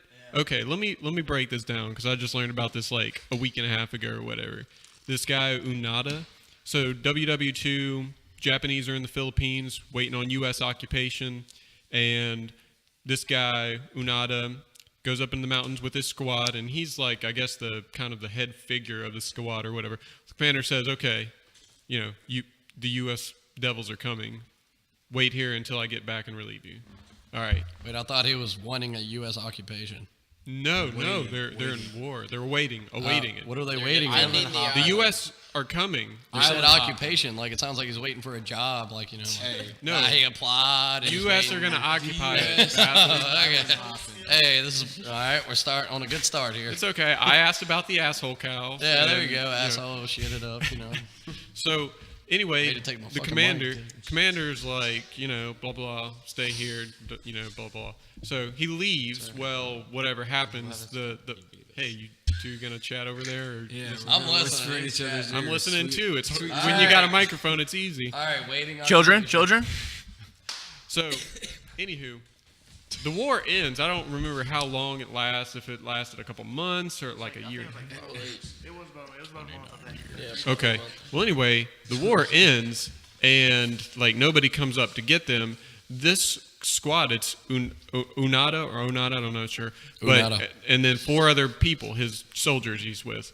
Well, they don't realize it, and then it gets to the point where over months, over years, they start going into the villages to do guerrilla warfare activities, and they kill people. They kill a lot of people. I think somebody told me it was like 30. Ways too. Like I didn't know about that. Rice fields, putting landmines, just laying them out, walk across this field. Oh yeah. And like they would live there, and they'd take bets on it. They'd bet like, hey, I'm taking this guy. He makes it across this rice field without getting hit by a landmine. Yeah, I've seen stuff like that. How did they make them go across the rice field? With guns. Hey, you say, do you want to live? I thought you were saying like they were on the other side, and the other people on the other side, they were waving like, come over here. Over here. That's messed up. That's how I do it. But over time, okay, so the war ends, and they go into the villages, right, and they see newspapers and stuff saying that the war's ended. Well, they think it's propaganda. They think it's all the U.S. are just. You got to understand too, from the perspective of the Japanese, their honor, their dignity, their what they've been conditioned to believe the U.S. are, basically. So they see all this stuff, and they think, oh man, the U.S. they're on the verge, all this kind of stuff. And so they go back in there, and they start sending search parties out after these guys rather. One of them leaves. He's like, you guys are crazy. Like, it's been years. Like, I'm going down there. Goes down there, and they take him, and they're like, yeah, what are you doing? The war's been over. Well, all the ones that are still up in the mountains, they're like, oh, the U.S. got him. Like, we just got to beef up. We got to try harder. So they start going, ramping up. Well, one of them gets shot while they're doing some shit in a rice field, and another one dies because a search party comes after him, and they open fire on the search party that was looking for him to rescue him. Did any of them survive? Onada was out there. He took care of the one last other dude who got shot or something, and he eventually died. And this one dude left, Onada, was just out there for 29 years total. He was in the mountains and occasionally would go down and steal food or whatever else. Jesus. This kid from, I think, Japan, his name was Suzuki. Same village and everything. He says he's like 20 something, and he's just a young dude, an adventurer, and he tells people, I'm going to find the commander, the lost commander, a panda, and the abominable snowman in that order. Those are his words. Did he do it? Well, he goes and looks for Unada. He flies to the Philippines or whatever, and then he finds him in 4 days. And dude's been in the mountains 29 years. Had no better plans. Search parties were after him, and this kid shows up and finds him in 4 days, apparently, according to the story. The way it was described was he did so much research on the places he might have been at, places he might have went, things he was taking that to support him, in certain ways. It was like, all right, based on the things that I think this guy has, here's where the fuck he's at in the Philippines. This is where he's at, and he went there and found his ass. And it's real, dude. Well, it was a good thing. It was a good thing that he did as much studying as he did, because when he stumbled upon him or whatever, and he's like tending crops or whatever out in the jungle, the soldier goes to shoot him, and he lifts his hands up and he says, Unada, the emperor and the people of Japan are worried about you. And that was enough to prevent his death. So then eventually he hung out, and I'm not sure how long he hung out, maybe a couple weeks maybe, or something like that. Maybe is what I would think. And he took pictures of him like with the soldier, and he's holding the soldier's gun and all this kind of stuff. Well, Unada will not leave despite, all their time together and all this stuff. He's like, I'm soldier, this is my duty, my honor, not doing anything till my commanders. He's like, fine. Can I bring your commander back? He's like, sure, if you can find my commander, go on. So he goes to Japan and finds his commander, who's now an old man working in a bookstore, and they go back and they relieve him of duty after 29 years. Holy shit. And they acquitted him. I think that's the right word. They pardoned him. They pardoned him. Yeah. Is acquitted the right word? Yeah. They pardoned him, and he just went about and he wrote a book. Could you imagine like being that commander? Like, how are you supposed to tell him? But like, hey, you left one of your soldiers back there. About 29 years ago, to be exact. I need you to come with me, sir. But the story doesn't end there because don't forget Suzuki and the three people at the thing he's looking for. Did he? He went on to find a panda like fucking immediately. Who? The guy who found the soldier, remember he wanted to find the commander, a panda, and the abominable snowman? Oh, yeah. He goes on to find a panda, like, immediately. Easily. Because out of the three of those things, you live in Asia, damn it. Find abominable. He said in 1972 that he believed he spotted the abominable snowman, and then 10 years later, he went back to look for it. Approximately 10 years later, went back for it. God, these people got a lot of time. Died in an avalanche. He died in an avalanche. Go figure. Looking for the abominable snowman. That was the abominable snowman smacking on some shit, making That's an so avalanche rich. start. That He man did not lived. want to be discovered. Dude, how do you not hear about it? I mean, back in the Suzuki, day, sir, you lived a life. You lived a We're gonna name life. this fool. just through another person. A person told me the story. Beers, my dead homies. What was his name? Okanaika. I feel Unada. like there should be a great The 20 YouTube documentary about Oh, it. There is. He's got a book. He's done all kinds of stuff. The kid who found him wrote a book. I mean, I don't remember when he was found, but it was in like the 60s or 70s, something like that. I know this is kind of random, but this is kind of going back on like when we were talking about protesting and shit. The person that told me the story has the original newspaper. I just wanted to say that. All right. Well, anyways, I saw a YouTube video recently, and it was like somebody. It was like for Black Friday. Some black dude was being accused of stealing stuff or not having paid for it and was trying to leave. And the officer went up to the guy and was like, "Sir, I need to see your receipt." And he said, "No, I'm not giving you this receipt." And he was like, "You have to because they think you didn't pay for it. So we need to figure out if you did or not." And he's like, "I've done nothing wrong. I'm leaving. I'm not showing you anything. I'm not giving you my ID, nothing." And he was like, "Sir, you have to give us this receipt or we're going to have to arrest you." And he just kept saying, I'm unarmed, and putting his hands up. And he's just like, "Sir, like, we are going to have to see that receipt. I'm unarmed." And he stormed out with his stuff, and he's in the middle of the parking lot, put his hands up, screaming, yelling, "I'm unarmed," and all this shit. And the officer's just like sitting there just like, "Sir, I need to see that receipt." He's like, "I'll show the receipt." And he's like, "That's what I asked for." And he was like, "But I'm not giving you my ID. I'm not giving you anything." And the other dude was recording. That's how they got the video. And like when he was going to show the receipt, the officer went up to try to grab the receipt, and he yanked it out of the officer's hand and was like, you're not touching this receipt." And he's like, "Well, I have to see it." And he was like, "No, you can look at it with your eyes." He's like, "I'm trying, but you're shaking a lot, and I can't read the stuff." And he was like, "Well, you're not holding it." He's like, "Well, can I at least take a picture of it?" And he was like, "No, you can't do that either." And the officer ended up asking the other guy, he was like, "Is there this many items on there?" And he was like, "Yeah, that's all this stuff. I don't know why this guy's acting like that."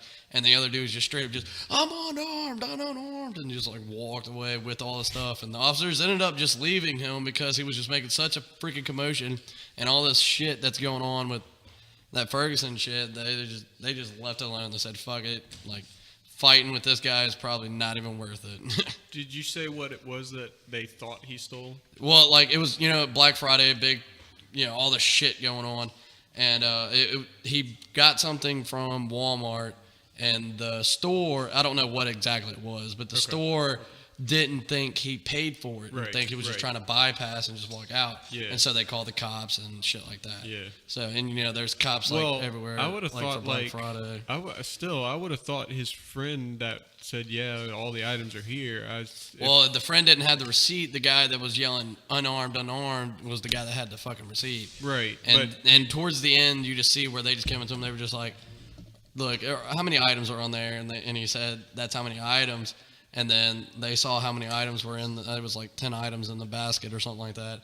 And they just went off that. They never even got to look at the fucking receipt because they couldn't see it because it was shaking and all that stuff. But it was just the fact that he made that huge commotion. It was so fucking stupid.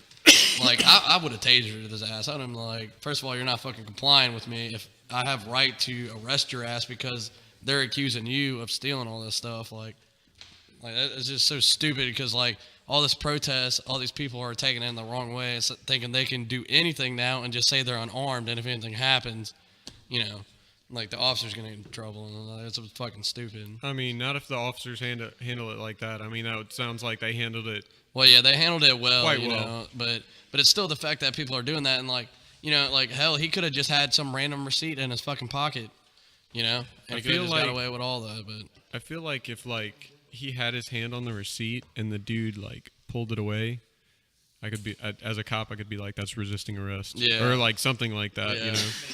Yeah, just like obstruction or something. Yeah, obstruction, or, hey, we were holding something in our hand that was connected by each other's hands. Yeah. Like, you can't just pull away from that now.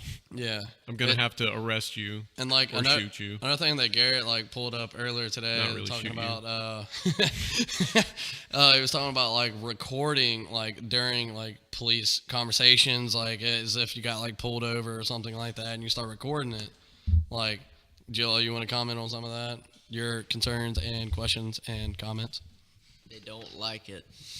All right. So do it. So do it. But I mean, like, also another thing, I mean, like, there's, like, doing it responsibly, but then there's doing it, like, obnoxiously. Because, like, one of my sister's friends was hammered drunk at a bar, and he ended up getting picked up by his dad, and he got pulled over. The dad, which is sober, got pulled over because he crossed over the line. You know, he was probably texting or something stupid like that. And whenever they got pulled over, the friend, or my sister's friend, got out of the vehicle. He's hammered drunk and starts recording it, and just kind of like, I'm recording all this shit. And they're like, sir, if you don't get back in the vehicle, I'm gonna arrest you for public drunk. Because now when he stepped out of that vehicle, he's in public. So if you do it, like, obnoxiously, you can fuck yourself. But if you do it responsibly, and, like, you have to let, like, the cop know, like, I'm recording, which I think that's kind of stupid because they record with their vehicle the entire fucking time. Mm-hmm. And they don't tell you. They just be like, all right. They'll tell you once you tell them you're filming you. Yeah, like, we're filming you too. Yeah, we're filming so too. Yeah, it doesn't really matter. And you know, y'all fucking know that every time they search you or something like that, they either do it on the back of your vehicle, which is in front of their camera, or on their vehicle on their hood, which is still in front of the camera. They make sure you do it in front of the And that goes right back to education. That goes right back to knowing exactly what's going on and just understanding the situation. Like, how did you relate that to education? Because if you don't know what the fuck's going on, you're just like a dumbass. Like, they can't just search you for no reason. Yeah. You could be like, no, and I mean, there's always there's a police log for every incident. Even if they let you walk away, every ticket it's booked. Like, it's in there. Yeah. Somewhere it's in there, unless they don't really do the paperwork, which, I mean, happens also. But I mean, it goes right back to just knowing your place and knowing when to shut up. Like, you need to know when you're right, and not just try to be right all the time. You have to just, you just really have to step in and just put yourself in this situation. Like, hey, this cop's pulling me over for a good reason. I have a reason to be pulled over right now, or okay, he's definitely abusing his power, trying to get a fucking quota met. Like, what I don't like is, like, yeah, they pull you over. You know, say you were speeding, or, you know, you cross over the line or whatever. It's just the multiple questions that he asks. It's the multiple questions that he'll ask is which makes you incriminate your own self. And if you refuse to answer, then he's going to use that against you as well. It's like, oh, well, why won't you tell me? Why won't you let me search your vehicle? You know, stuff like that. And it's just like, well, you know, basically you're just saying I'm fucked. W. What does that got to mean? Oh, yeah. www.bush.com. Anybody else got any comments, concerns on that? I was going to ask you about talking to yourself, especially in scenarios such as the police. I thought I'd relate that there. Well, I mean, I don't really talk to myself in front of police. Just kind of saying on that one. That's probably to your advantage because that would get you in a psychiatric. I'm talking about, like, in your internal dialogue of it. Well, I mean, all right. When y'all are you talking about when you brought it up earlier before we did the podcast, like talking out loud to yourself? Is that what you're like talking out loud, talking, you know, in your mind, you know, like what's basically the difference versus talking in your mind or talking out loud? Some people do both. Some people only do one or the other. You know, like when I'm at home by myself up in Starkville, you know, if I'm trying to get shit together, I just be like, all right, I need this, need that, need that. I mean, I don't sit there and fucking say, oh, hey, how are you? You know, what's up? You know, what we doing today? Let's go get hammered, you know, shit like that. I'm not talking about that. I'm just be like, all right, well, all right, I'm about to cook this meal. Be like, I need this, this, and this, and I just talk to myself. Mm-hmm. I mean, well, communication. There's a process of like listening through communication, and when you're the sole deliverer, it's always good to get more feedback in some way. Just like when you're giving a speech, you want to emphasize certain auditorial techniques, or you want to do shit with your hand like I'm doing right now, or to get attention. You're right. Whatever else, or just to get your point like better across. You know what I mean? So for you, since you're the only person, there's nobody else to receive. You're just trying to get something done in your own internal thing. Yeah, exactly. It's better reinforcement for you to speak out loud so that you can hear it, because it's just another thing that just gets you going. It'll keep you on track more. Talking to the cops. There's a way to talk to cops. You can talk to them like, hey, what did I do? Like what's going on? What can I do? There's ways to discreetly ask, is this necessary even? You don't have to be like, man, you're actually giving me a damn ticket. You can discreetly be like, man, look, I didn't really do much wrong. I'm doing this. Tell them what's really going on with you. And I mean, sometimes that shit works. It really does. Because I mean, cops aren't out to get people. And unless it's like a tight place where it's like end of the month, quotas have to be met, and they have to write the tickets. Like they just have to, otherwise we won't have fucking police. And none of them want to encounter that person exactly. of that attitude. Exactly. They want to meet the in person fact, that's... when they do, what do you think? Your ass is going in. Like, we got this guy for sure. Like, you're fucking done, baby. Sketch it down, buddy. You're in the system, criminal. Remember the date. Put it on your refrigerator. Yeah, like, I hate when people are just really ignorant about it. You can be respectful to a cop and still disagree with what they're doing. You can disagree with a cop civilly. You can be civil in any situation. Hey, G-Law, what's the name of that newspaper that has all the mugshots? Jailhouse Times. What is it? Oh, yeah, Jailhouse Times. Has anybody here think they've made Jailhouse Times? I might have in Panama City. No. I mean... I might have in Panama. Boothby, I see you reaching for it. Hey, this is completely anonymous. Don't be giving away names. No. The only one that can be spoken on. No, this ain't anonymous. Bush. His picture is going on the fucking thing. Is it? Yes, you dick. What do you think that picture was for? They're not going to look at you and say, that's Dylan fucking Dedeaux. Yeah, they might. I mean... What were we talking about before all I that got deny together? all allegations and remarks towards this. I cannot say so. You can say so. I do not. Well said. Good speech. Good stuff. Don't incriminate yourself, Boothby. Hey, so I would so like to be cleared from this. It's clear. We clear you. Power to the people.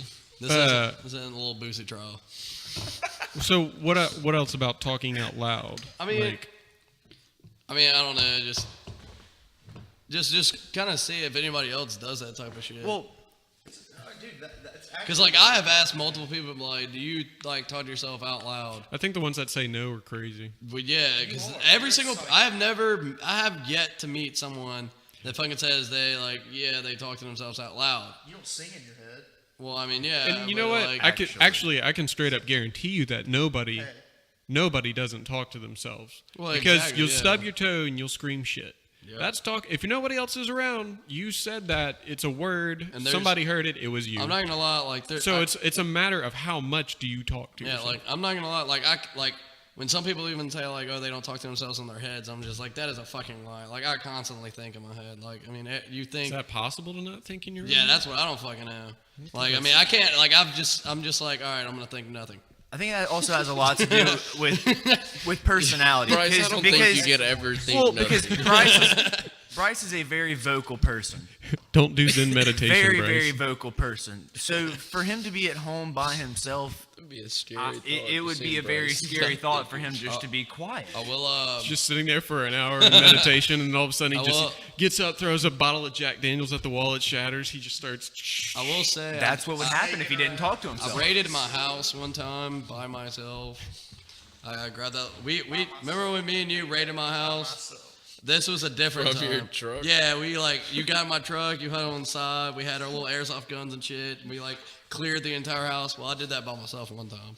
And it's fucking just raided this bitch. It came in here screaming and shit. I don't know if flashbangs. I don't know if, I mean, I was just bored though, you know. Nobody else was there? No, nobody was here. Hell yeah. I even cleared the attic and everything. I had to make sure, man. I was searching for ISIS, man. What if you would have Did found you eliminate your there? pets? Did you Chi-Chi eliminate? wasn't here. Chi-Chi What if wasn't you here. found You didn't some, have a cat or some something like Somalian that? guy? No. living in your Chi-Chi house? was somewhere. I don't know where. Right. I would have put up the George Bush poster if you had that at the time and just be like, I do not Double condone tap. killing the U.S. Bryce, do we have any presidents, any U.S. casualties? presidents, Any former or Casualties? current. No, we cleared the house. There was the suspects were not in the house. We are going to further investigate them, and we'll let you know how it works out. Chalk it up. Did you deliver that to like? Did you just walk up to somebody's door like a Girl Scout and just give that? That's what that sounded like. I like to think he was the victim. He's trying to get the suspect. We're tracking down this guy. You know what I'm saying? Like, we're just informing him. Man. It's a great way to stay in shape. All right, I got another one. All right, since I was called recently a misogynist, which I mean, I What? Can totally you elaborate? What does that mean? Misogynist. Jihad. Misogynist. The misuse, What is it? mistrust, and abuse of women. You abuse women. Technically, all right, in layman's terms, it means I believe the male is dominant. I believe males are dominant. We are the bacon earners. I believe that. That's what I was called. I don't agree with that. I don't actually believe that. But on a little standoffish way, I kind of do. But regardless, speaking on personalities, does anyone ever notice that if you're talking to a woman in a group with other people and they're obviously attracted to you or trying to get your attention, if they say something and then they're looking for fishing for the agreement and you instantly hit them with no, don't really agree with that, they instantly change their opinion? Can you repeat that? No, I'm not going to repeat it. I'm just not understanding what you're asking or telling or making a statement. You're just not. I was rather confused too, Brice. Yeah, thank you. I'm All not right, the only one. what I'm saying is, Repeat it. all right, when people are fishing for attention, women fishing for attention. All right, if a woman talks to a man and is looking for the response, yeah, be nice to me, that type of thing, and if you instantly disagree with them, they're gonna change their opinion, quick. People change their opinions for people. And that's a strong thing. It's really strong. That's just because they want one thing. Exactly. But besides that, no, I'm saying that's a powerful thing. People are influenced by people. People are influenced by people. People that are strong character, you cleared a fucking house by yourself, for Christ's sakes. What does that have to influence? Who did I influence that for? Who? Nobody. No, I'm saying that's strong character. No, I don't know many people that would do that kind of shit. I don't know any people that's going to run into a house and clear it. But I can tell you a million people that are going to change their opinion for somebody just to look good, just to fit in. And that's a strong quality. It really is. And that's what I was saying with the women.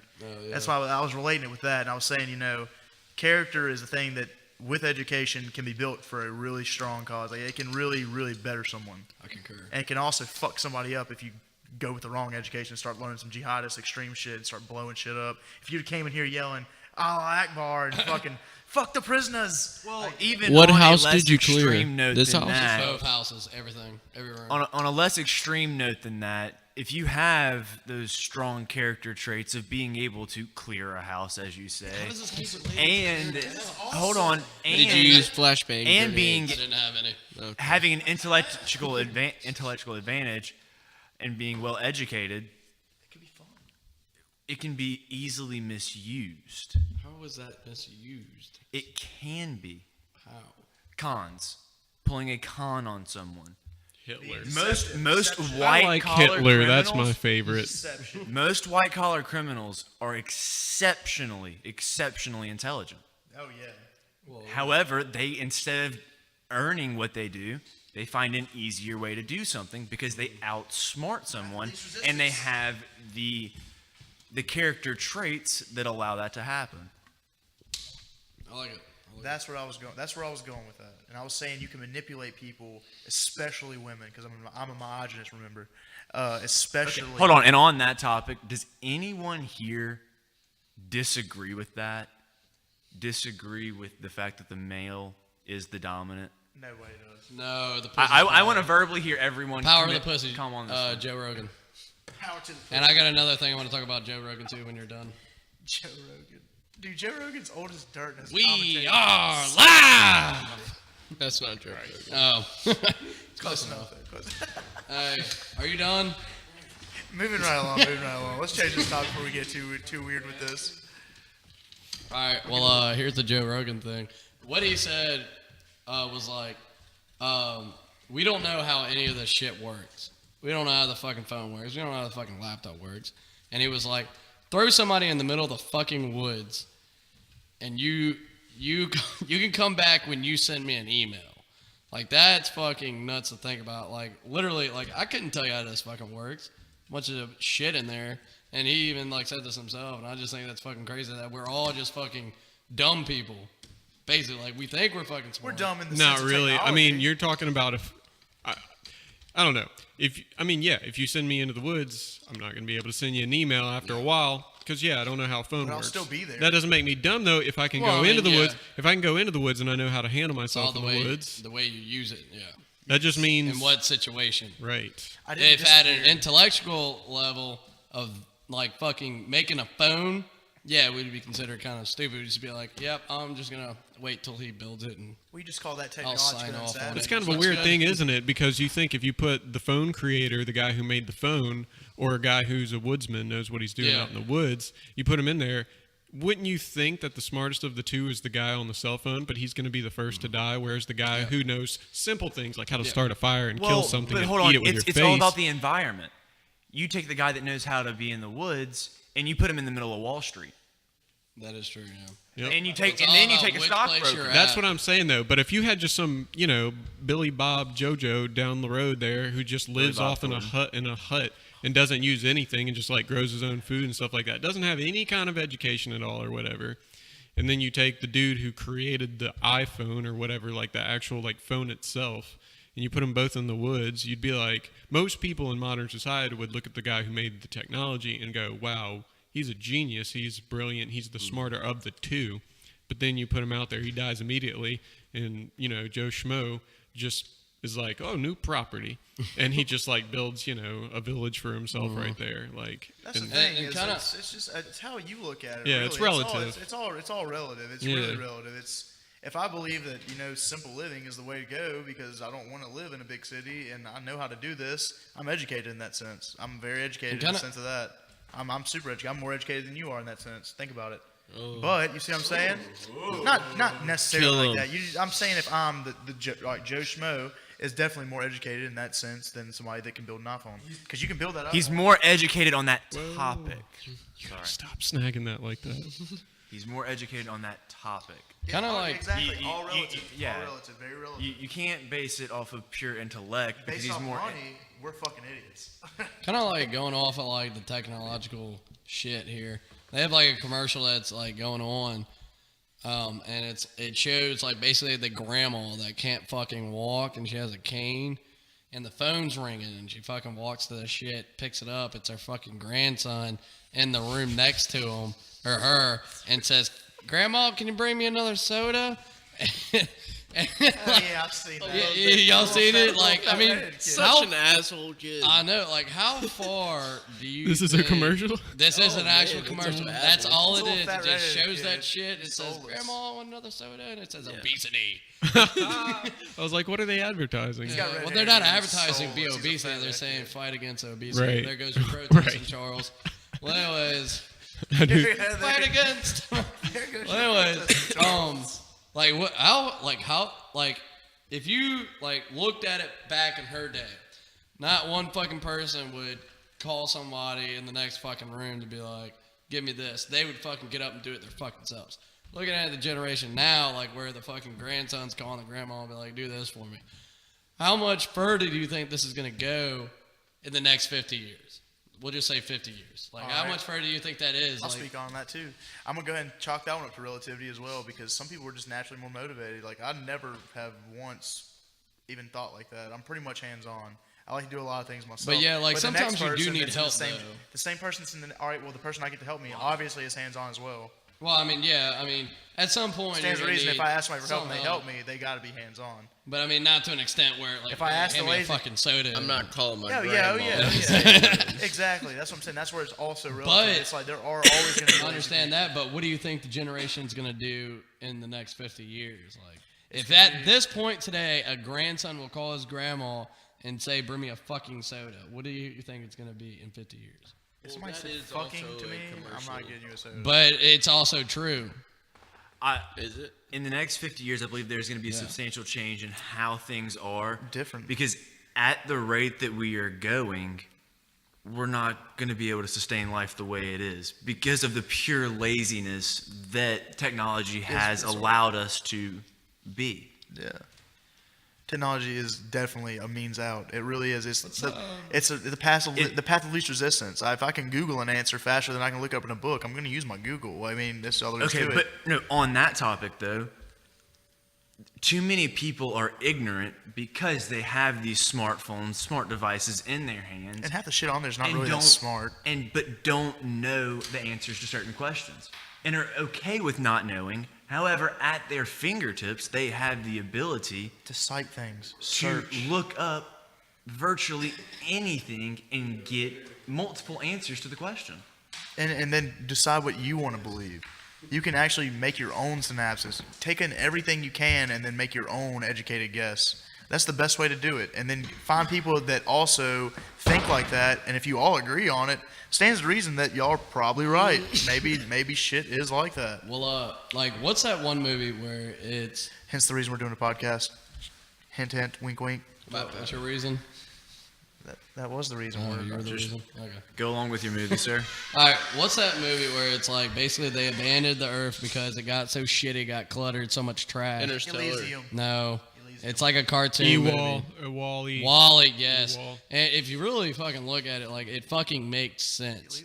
Like, we're going to run out of room to fucking put trash. Believe it or fucking not, it's going to happen one way or fucking another. Well, okay, and another thing, we're going to run out of places to put bodies in the ground, too. Okay, we're running out of fucking shit. Cremate everybody. Why are we burying people anyway? We still bury them. We still fucking bury them. It's done. But on those hold on. Because they fucking left. Technology got so advanced that literally they were floating around in chairs and they weren't moving, getting any regular exercise. And you might not think walking up and down the stairs every day, because we live on stilts, that's fucking exercise. Walking to and from class, from where you park, that's fucking exercise. Little shit like that we do every fucking day to kind of help you, even if you don't work out, even if you don't go on a diet, it still fucking helps you fucking get something going, Yeah, exactly, shit like that. But like, when you start floating around and not having to do a damn fucking thing, and how do you think every day we figure out how to make our lives fucking easier? I believe. Like, do we fucking plug in 5 plugs to play this one fucking thing, or we just fucking talk to it and say Xbox turn on? It's a small thing. It's gonna be. Now I didn't have to get up from the couch to go fucking. Turn it on. I can just yell at it. I see what you're saying, but like the thing is, I think it's gonna be really small transitions. Like the thing is, when they came, like the huge technological advances we've had in the past 20 years, 30 years, it was so small that our generation and the generation before us didn't even really notice it. But my grandparents can look at it and be like, "Damn, this is alien software. Like I don't know shit about any of this." But I mean, the people that are growing up in it, it's just small things like, oh, did you see that we've made this now? And they just kind of incorporate it, just slowly incorporates in. Look at it like that. It becomes a routine almost. It's like you don't think about it. It just naturally happens. Don't know shit about the iPhone. I could tell them how to open an app, and they would think that's fucking amazing. Yeah. And I'm just like, all you did was just press it. Exactly. But I think of it like right now, like my freaking nephews were born in 2011, 2012. This can be like that's gonna be. They're all shit. They're fucking 3 and 4, and they both have their own iPad right now. Yeah, and I mean. And I'm just like, are you fucking? And they know how to do all of it. They know how to fucking do. How to download shit, how to fucking work every single thing on there. Like, would you say that they're going to be less educated in the means of, as far as you're concerned, what's important? Are your values going to be lost? Technologically, like, educated, yes. All right. But are they going to lose your family values? Do you feel like they're going to deviate away and change the way that their family thinks? Like, they don't agree with the things that we believe right now? No, I don't think that and that goes back change like that, but I think the way they do things is going to change. I believe, as far as what Dedeaux was saying, that has all to do with parenting. Yeah. Mm-hmm. That how much, how your family enforces the values upon their offspring. Yeah. Not necessarily the change of time. Yeah. When did y'all all get a cell phone? When did y'all get a cell phone? 7th grade. Like your actual own self. 7th grade. I got mine in 7th School grade. first started driving. It was the Razor. It was a Razor. Holy No, it was a shit. Nokia. It was a Nokia brick. Nokia. Probably And like then it was the middle Razor school? flip. Middle school? Yeah, Yeah, it was mine like was the 16. Nokia brick too. And then it was the Razor flip. Yeah, Then we had the the slide and flip. the slither. Yeah. The slither. And the BlackBerry. You hear it while you're just clicking away. The first BlackBerry touchscreen. Teacher's like, what is that fucking noise? Y'all know what I'm talking about? The first BlackBerry touchscreen that they came out with. Yeah, That yeah, actually yeah. press the fucking Oh, screen. no. I had that. The God amount of problems I had with that phone. It was yes. It was unbelievable. But you're just like, I got this because everybody has it. Everybody has it. That was like This the is it. first This is what this touchscreen, is. It This was. is the It up was. of the One up. of, it wasn't the first touch This screen. is Well, what's It was. fast. It was one of the first fully Like incorporated. mass-produced. But it Fully was- incorporated. But it was faster and more capable than anything in its Yeah, time. but you compared it to And- now, it's like exactly. shit in a box. But- Y'all remember okay. the first cell phones? Like the fucking. Oh, dude, yeah, but that was the large- most capable thing to have. It's all about the path of least resistance. Whatever is the most capable gets the job done the easiest, the fastest, and the most efficient. That's exactly what's going to happen. It's going to always be that. It's always going to go like that. Gas prices, minimum wage, anything, it moves in proportions. Things go with the change. It just all moves together. Gas is down right now. It's going to jump right back up to the highest that we've ever seen it. It's going to happen. Something's gonna happen here soon. My stepdad works at Transocean. He told me that they're buying barrels really cheap right now. But the thing is, he was talking to his OIM. The big deal is how cheap we're selling it now. It's causing people to buy vehicles. It's down in Ruger, but it's also causing people to we can afford vehicles now. Gas is good. By the way, so they're buying these Transocean cheap was vehicles. involved in that BP oil spill. They were and involved. they had a lot of Transocean and fault. Diamond Offshore Yeah. were the two companies. Yeah, absolutely. But regardless, And it was the Horizon. but was hey, the trust me, actual they're drill paying out place. their ass for all these people that bait shops and all these local businesses, mom and pop stores. They're all making huge income, all kinds of tax breaks and income, all based off of business loss, things like that. All those things, business loss, employees lost, customers lost, all that. They're getting paid huge amounts of money for that. And it's crazy. And the people that were doing the BP oil spill, even just working to clean up the oil, were getting tons of money, paid out the ass like they were lawyers even. There's people that are living off that money now. For the oil spill, like the amount of safety checks that they avoided because of BP that put so much pressure on them to meet the deadline. The deadline to this drill, first of all, was the deepest drill they've done like ever. They screwed a contract And company, is BP basically what happened. wanted it done in like 90 days. So they screwed a contract company is basically what happened. Well, yeah, and they pressured the contracted company. It cost BP $500,000 a day to run that drill. And they pressured it so much that they skipped over safety checks that actually, with the actual blowout preventer that they have multiple rams in it.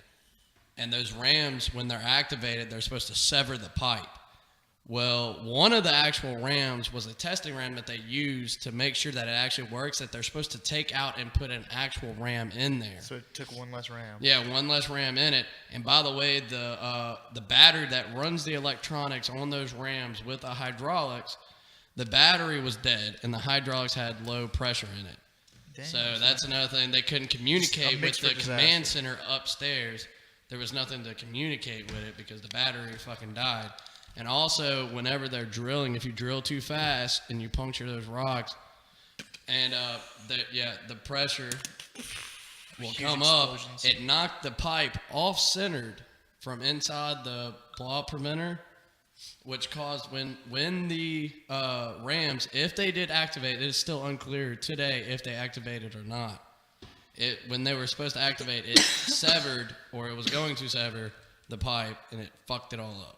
So you're saying really what it was basically just a fuck up. Yeah, all all around. these safety They all these missed the fucking safety spot. checks. It They was were a miss. supposed every single drilling thing out there has a blowout preventer, and it's right there at the ocean floor. I love this. I love this for so many reasons because it's all tying back together. It's all going back. It goes back to everybody's human. 1, 2, everyone makes mistakes. It goes back to the fact that we're human. It goes back to talking to But cops, emotions. All that happens. The People safety forget checks on things it happen. were ridiculous that they just No, ignored. power They said, cannot be "Fuck it." abused. No, this You can't put goes everything on a back to the person. ultimate thing: money. It is money, you yes. go. Money. Yeah, because when I said it's cost Every $500,000 a single day, reason yeah. that caused every procedure that was not followed was to prevent spending more money to do it the proper way, which ended up costing BP billions. And every company has a code of ethics. Dare I say, fucked all that up. billions. A billion's more than a trillion. I mean, a trillion's more than a billion numbnuts. They're still. But hold on, I would like to step back to the gas price thing. A nice little statistic for y'all. For approximately every 7 to 10 cents that gas goes down a gallon, that is over $2 billion back into the economy. And it's crazy So to think about. I don't feel like doing the mental math right now. It's a little late. But if you want to think about the fact that we are roughly around $2.15 a gallon down here versus what, $3.30 or so that it was a year ago, and the $7.20 it is in California, or $6.50, whatever astronomical number that we would be like, holy shit, no one wants to pay that. Exactly. We're about to hit those numbers, and then California's going to hit numbers as far as $13, $12. It's going to just skyrocket. Well, we're going to do new technology. We're switching our technology. Minimum wage gas will go prices up. gas prices aren't going to reach that level without inflation making the dollar worth that. Yes, a proportion. Because minimum wage going up, things like that. Exactly. With fracking, one is going to be another great source of energy. And did you say death and destruction? Death of our country. Death of our country. Okay. Also true. Also true. Go on. Go on. We should take a short recess. I think people are getting really sick and twisted. I was about to say I want to do that, but I didn't. And we'll be back after this commercial break. And we'll be right back. Sponsored by Pepsi Cola and your fun friends from Transocean Atlantic. Diamond Offshore. Airasia. Airasia, and The of only way course, to travel the one and and die. only Say George W. Bush. Lubricated by Crown. Yeah, let's take a little break. Some strong topics. Also, does anybody know shit about the Challenger incident? I heard about it. I don't know much about it. I mean, I can't really speak. What was that, like 19, 20 years ago? Like 90. We had to do a lot of fucking research on it, and like it basically came down to this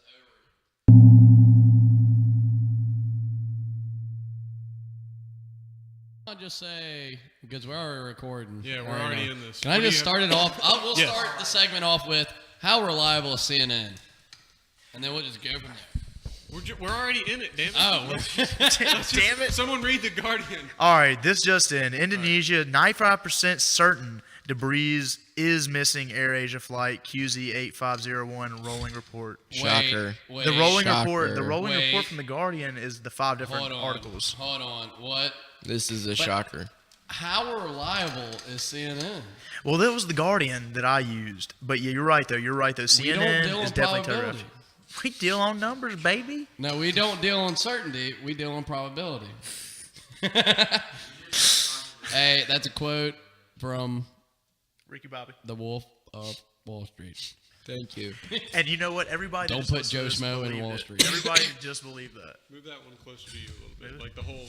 Seriously, like going back to how Stefan said it. I don't know if you said it, but you're gonna say it. But Who said it? Stefan. But Yeah. I was gonna say that like you know you were like how basically the government wants us to know what we want to know. Yeah. CNN, we look at that shit. We don't think twice. What did they just say? 95% debris. 95%. That's what I fucking said. It could be. It could be like. It could be 92. It could be seaweed in a fucking ocean somewhere, and they'll be like, "Oh, this is the fucking flight. Oh, thank God, Yeah. everything's safe and sound, and everybody can go back to their jobs." We don't know jack shit. They find it or not. Hey, let me know. You let Is me know, he there CNN. or is he not fucking there? You let me know, CNN. I'm just saying, dude. CNN. He's not fucking there. Well, this is a clusterfuck. When was the last Clusterfuck time you of seen sin. Bin Laden? Where's he? Where the hell did he go? I thought he was still All right, around. hold on. All right, so speaking of trustworthiness of the media, I recently, this was on like, it was Fox News. Yeah, Okay. all right, so something local. So it was, what was it, Garner, Eric Garner? Yeah, Eric Garner. And I think this was a protest from an Eric Garner thing, kind of going back to what we were talking to in the beginning of the podcast. But There was some protests going on, and there was a chant, and the chant was something along the lines of "We won't stop until a killer cop is on the cell block." Catchy, right? So, damn, that was pretty much verbatim. I think it probably was. Verbatim. So Fox It's got a good ring to it. took it Catchy. and said, "Oh, these protesters are out here saying we won't stop till you kill a cop." And they showed the video, and they cut it right at that point. And they cut it to make it seem like it was. What was the last part? Something cell block? Until we see him in a cell block. Yeah, we won't stop until a killer cop is on the cell block. Wait. A killer cop is on the cell block. Yeah, because he killed with the head choke. They want him to be in jail, is what they're saying. Their entire. Wait, did the cop kill somebody or somebody kill the cop? It was the guy that Did you see the video? Out, yeah, that choked him you out. Saw it. Eric Garner. This was like 3 weeks ago. Yeah, he was selling choked cigarettes out. or whatever, and he was like, "Bro, what are you doing?" Unarmed bullshit. Yeah, and then dropped him. Like it was like a 10-minute video or something like that. I say drop him twice. But I mean, they retaliated. People have already retaliated. There's been 2 NYPD people killed assassination style in their vehicles. Like it was like this kid was like underage, Yeah. cigarettes, and then the cop. Did the cop kill the kid? Underage. Not underage, big dude. Who lived? The cop or the kid? The cop lived. The The cop had Eric a chokehold Garner and broke his neck. Eric Garner. Upon trying to disarm him, he broke his neck. He broke his neck. He dropped on him and choked him like. Oh. It was a complete. Yeah, I'll say do it Yeah, again. he gave him a good Done. like rear naked choke. Yeah, Maybe he they'll start put him teaching stripped people, in the like, airway, don't collapsed in fucking- the airway. Whether you like it or not, he put him in the grave. And I'm not saying that I'm not saying he was wrong. I'm not saying that maybe he felt he needed to disarm this guy. He's a big dude. He's trying to do his job, protect people. If that guy would have got violent, who's to say he wouldn't have hurt multiple people? Look at it in the cop's perspective. Exactly, They are yeah. trained, like, they don't know any of y'all. If a cop came into this room right now, he does not know any one of us in here. And there are We black could be cops. fucking crazy motherfuckers. And there ISIS. are crazy Exactly, motherfuckers out there. exactly. He doesn't know a difference between you and the fucking crazy guy because any crazy motherfucker could be right in this fucking room and he looks just like you and fucking me. And people Have you ever want to played relate Killers this. and Villagers? Yes. Yeah. And people want to tie this into the Ferguson incident. All right, I want it known. I want this. This is Dylan Dedeaux. I'm telling you right now. What's your the middle man, Joshua Dylan Dedeaux. The man. Wait, is that your first or your middle? All right, I'm not doing this, Brice. I'm not playing these games with you. This man literally walked into a convenience store, robbed the store of merchandise. I'm talking about took it, and the woman tried to stop him, bowed up at the woman, pushed her back, and walked out of the store. Continued down the road. Woman called the cops. Cops came. The man approached the car without his hands up. And then last minute decides like, oh yeah, I'm gonna cooperate. Fuck this. I'm not part of this system or anything. I don't live in America. Like I don't have to put my hands up. And he got fucking shot. It could have been a white man, a black man, a Mexican, a spick, anything you want to call it, whatever you want to say. It could have been anybody. You walk up, respect the law. I mean, you just gotta know when you're wrong. Lay down. And I'm not saying people don't abuse their power. Cops definitely do. They abuse their power sometimes. Yeah, he used deathly force. He killed the man. Put him in jail. But do not tie it into the Ferguson incident. Don't say that the 2 cops, the NYPD officers that were killed assassination style in their vehicles, has anything to do with this. Like you can't say that people are just twisted. You twist it. The media distorts things and just changes it into what they want. Obama's the one that's really making it a big race issue. And I mean, it's not that I hate Obama or anything like that. I hate his methods of doing things. He's saying that people need to become united as a country. Stop looking at things as a race. I don't think anybody's looking at it as a race thing. I think they're looking at it as a militarized police system. I think our cops are becoming way more militant. That's what I think. Really? We have. Well, at the same time, though, when you have like Is the it needed? incidents where rare occasions it might be needed, Ex- but it's there a you go, matter but of restraint when it's not needed. That's the point. So There it's you a go. catch-22 thing it's because like, we've had people in full body armor suits with like heavy Literally, firepower trying just to- go down streets and mow people down. You gotta be equipped if that happens. Yeah, and, like- but when you see cops in the streets at riots with tanks or whatever, and you're like, Yeah. why do they need tanks? Like, But well, this they're is laying why around. this is why they need tanks, because this has happened. And the thing is, people just they don't understand that. People don't think about that. People forget really easy things that have already happened. It's like people just want to forget things that have already happened and reasons why cops have become this militant, why we're so aggressive towards criminals and all these small time quotations around small time offenses. Like anything can turn around. Like on the drop of a hat, somebody can just you don't know somebody's doing heroin. Somebody's on something just crazy, distorting their mind. Like they could instantly just snap on you and just fucking kill you. I mean, take you from your family while you're just trying to do your job, as opposed to they're breaking the law. I agree because like going on what you're saying, like people just mowing people down in the middle of the fucking street. Like you looking at like the movie theater fucking incidences and stuff like that, and the school shootings and shit like that. Like going on like people protesting their right, to bear arms, and they're walking down the street, and somebody calls in. There's somebody fucking walking down the street with an M16 or whatever the fuck it is. Yeah, you have the right to fucking do that, but when the cop comes up and is like, hey, I just need to make sure everything's all right because of shit like that. And yeah, you don't have to give your fucking name. You don't have to give your ID. You don't have to do that shit. That's true, but just go ahead and just fucking do it just so he knows, because somebody did call it in. Then at that point it becomes a fucking complaint. Like I do think you should be able to have a fucking gun. Yeah, I completely agree with that because fucking there's just nuts people out there.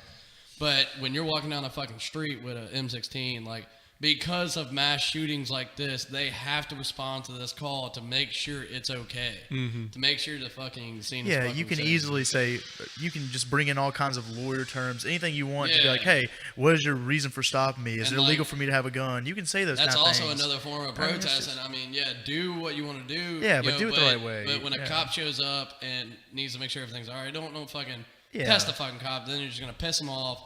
He's going to waste your time, waste his time. Maybe kill you. Waste all the fucking time. You might get fucking shot if you do it the wrong fucking way. You fucking Maybe know. shoot your ass. You never know. I mean, and they're fucking trained to where they're supposed to, like, do everything to where everybody's safe. Even the person that's a fucking suspect, they're supposed to keep that fucker safe, no matter what. In a sense. Like, you know what I'm saying? Yeah. If the dude's shooting a shit ton of people, they're going to take you down, but their last resort is to kill you, In a sense, unless in a sense. Well, did you see that the taser's almost outlawed now in some countries? Like the taser's almost outlawed in Britain. Like the taser, they're almost taking the taser away in Britain. You can't do shit. I mean, just listen to Britain's sirens. Police over there. They're like running around with billy clubs. Yeah, I'm just saying, dude, the Brits are fucking real deal about tasers, brother. And I don't know what it is about that. Like, I mean, you can kill someone with a taser, but I feel like things like tasers, those are household items. I can make a taser. Would you rather be tased or shot? Tased any day. There you go. That's my point, cut and dry. That's my philosophy there. Point, cut and dry. I'm saying exactly. I wrote a thesis on the motherfucker. Hell yeah. And it was a 5-point argument. Here's why. Right there. Don't want to die. Love my body. Don't want to get shocked to death. Don't want to fucking pillage and burn. Has anybody here been tased? I also feel like I would be more likely not to piss myself if I was just shot as opposed to being tased. Dude, exactly. If I get tased, I may embarrass myself. Hey, good catch over there. Snag a rags. All right. We got people making plays. Just not by the police. one that they shoot at you. Yeah, who tased you in a sense? Corey Smith. Yes, Corey Smith. I was shocked by a DMR, but I know the guy. Can you elaborate? I know the guy. His name's Mike Strickland. He was like, "Hey, you want to feel a fucking taser?" I thought this was like at Mardi Gras at some point in time. No. I was like, "Hell yeah, brother, that's my weed." So this was at Mardi Gras. Yep. Not gonna lie, last Mardi Gras, this was that morning for Biloxi's parade. Not last one. It was the Mardi Gras before that. For you northern fucks, we do celebrate Mardi Gras, Mississippi. This was at 8:30 in the fucking morning. We were going down there to move the trucks, because we parked them sideways to block our spots, and we were going to move it so we could fit more vehicles in there.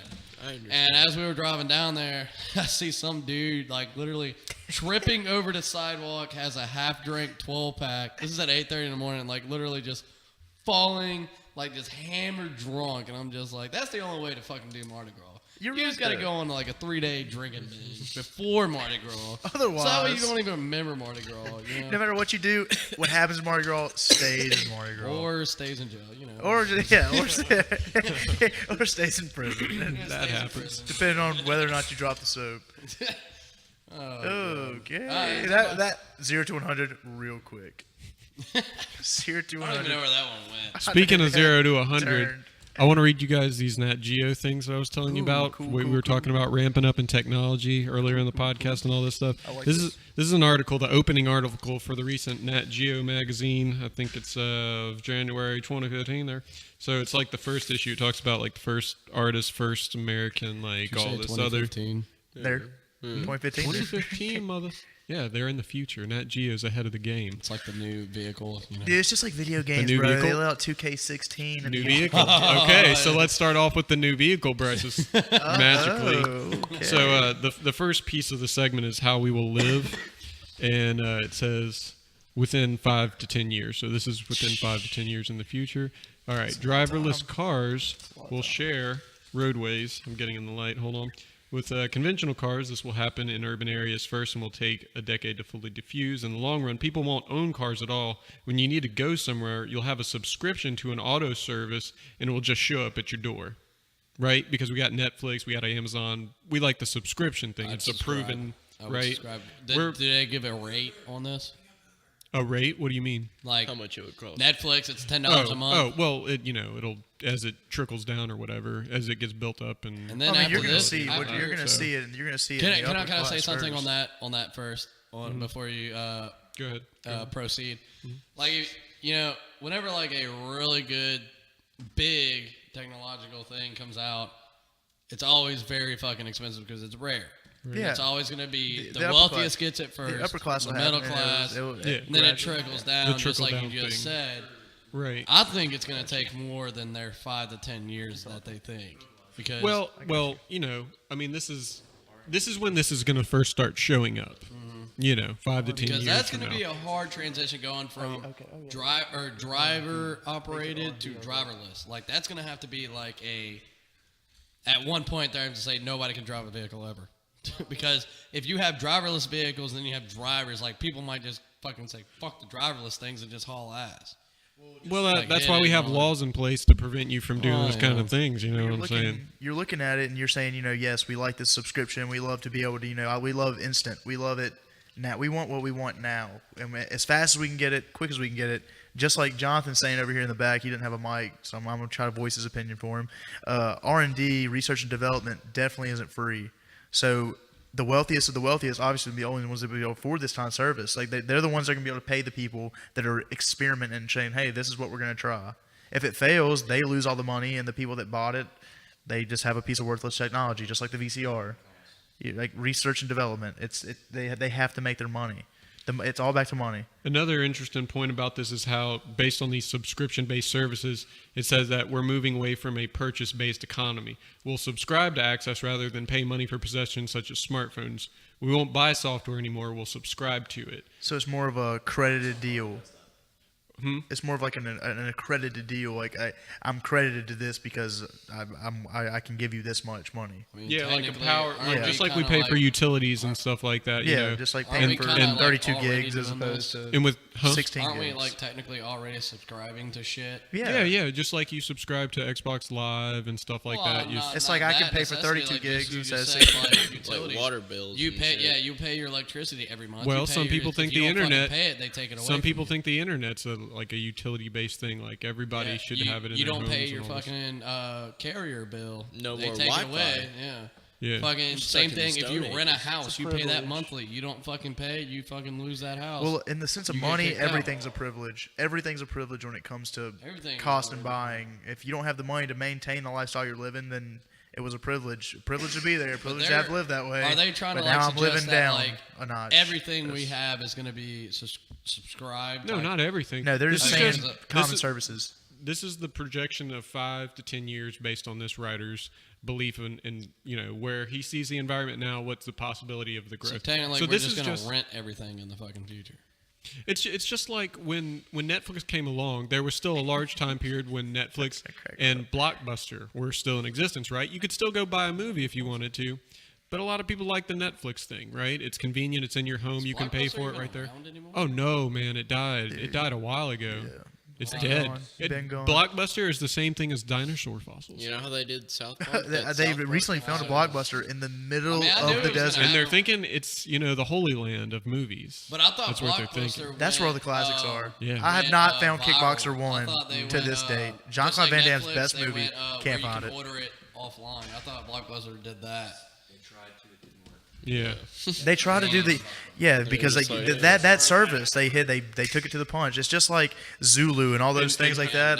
They're just not working. They're making money to maintain and be around. Look at HBO. But they're not making money for the long term. Look at HBO. HBO did they're like super big on subscription based television. Now they're doing HBO Go, which is just like Netflix. It's on the go. Right. Netflix has its own television series, its own shows. It's like a Netflix. It's a legitimate things. Right. You look at broadcasts and things like big events, Super Bowl. No, not necessarily Super Bowl, but you know what I'm saying. Big events that people pay to watch.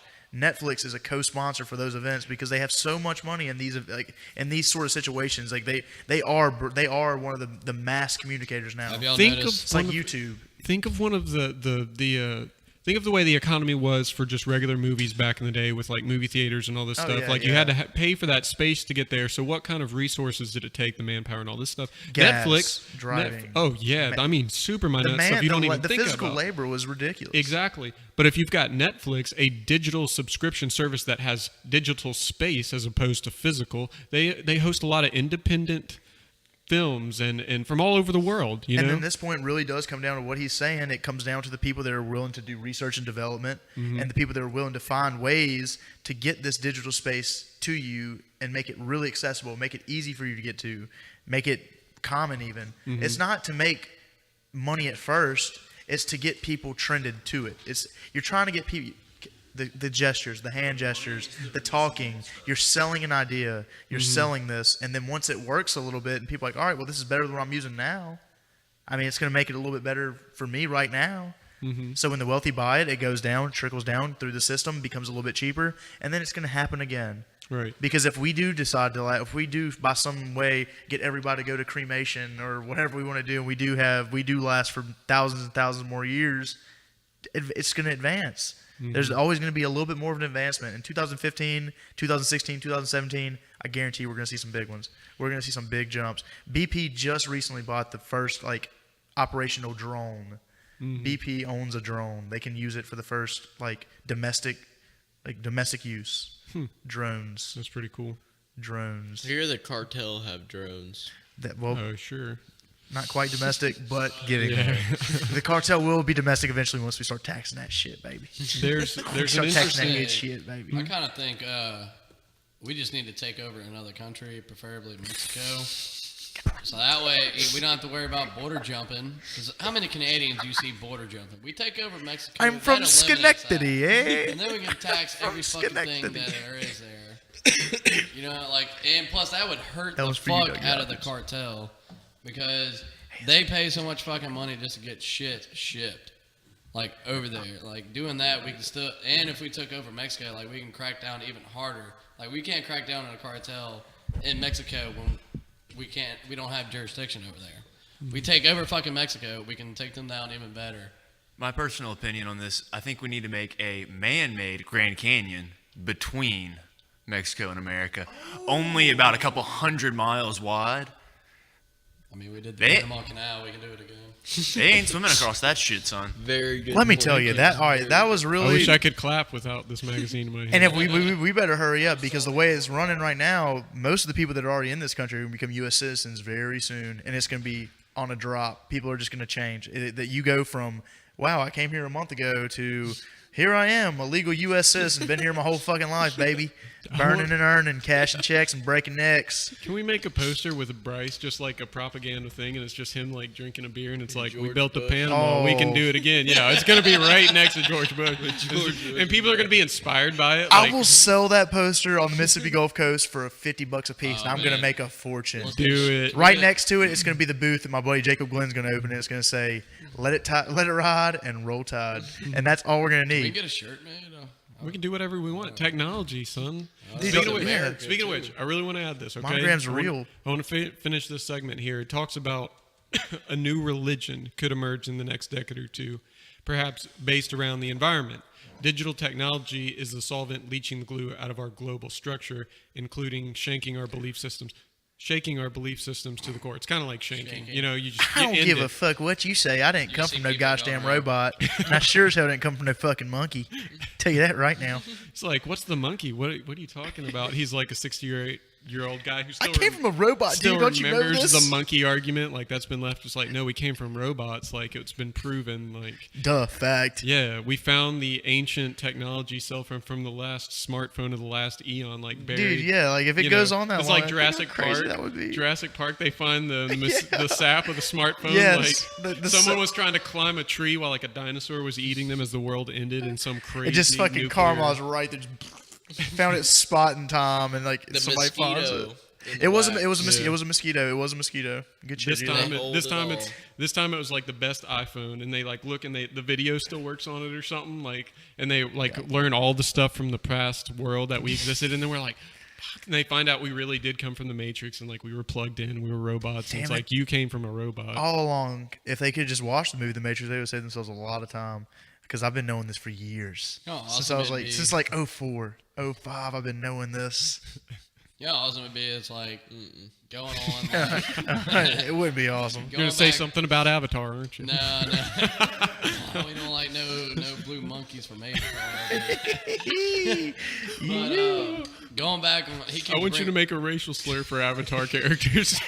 Don't do it now. Just and all those Judas just said we come from monkeys. Since he keeps bringing up fucking education, how awesome would it be? Is like, say 50 years, we'll bring up at 50 again. 50 years from now, like you can get when you go to school, like all you do is just like plug in, just like you plug in your fucking iPhone, and you just have like a little fucking cord or something.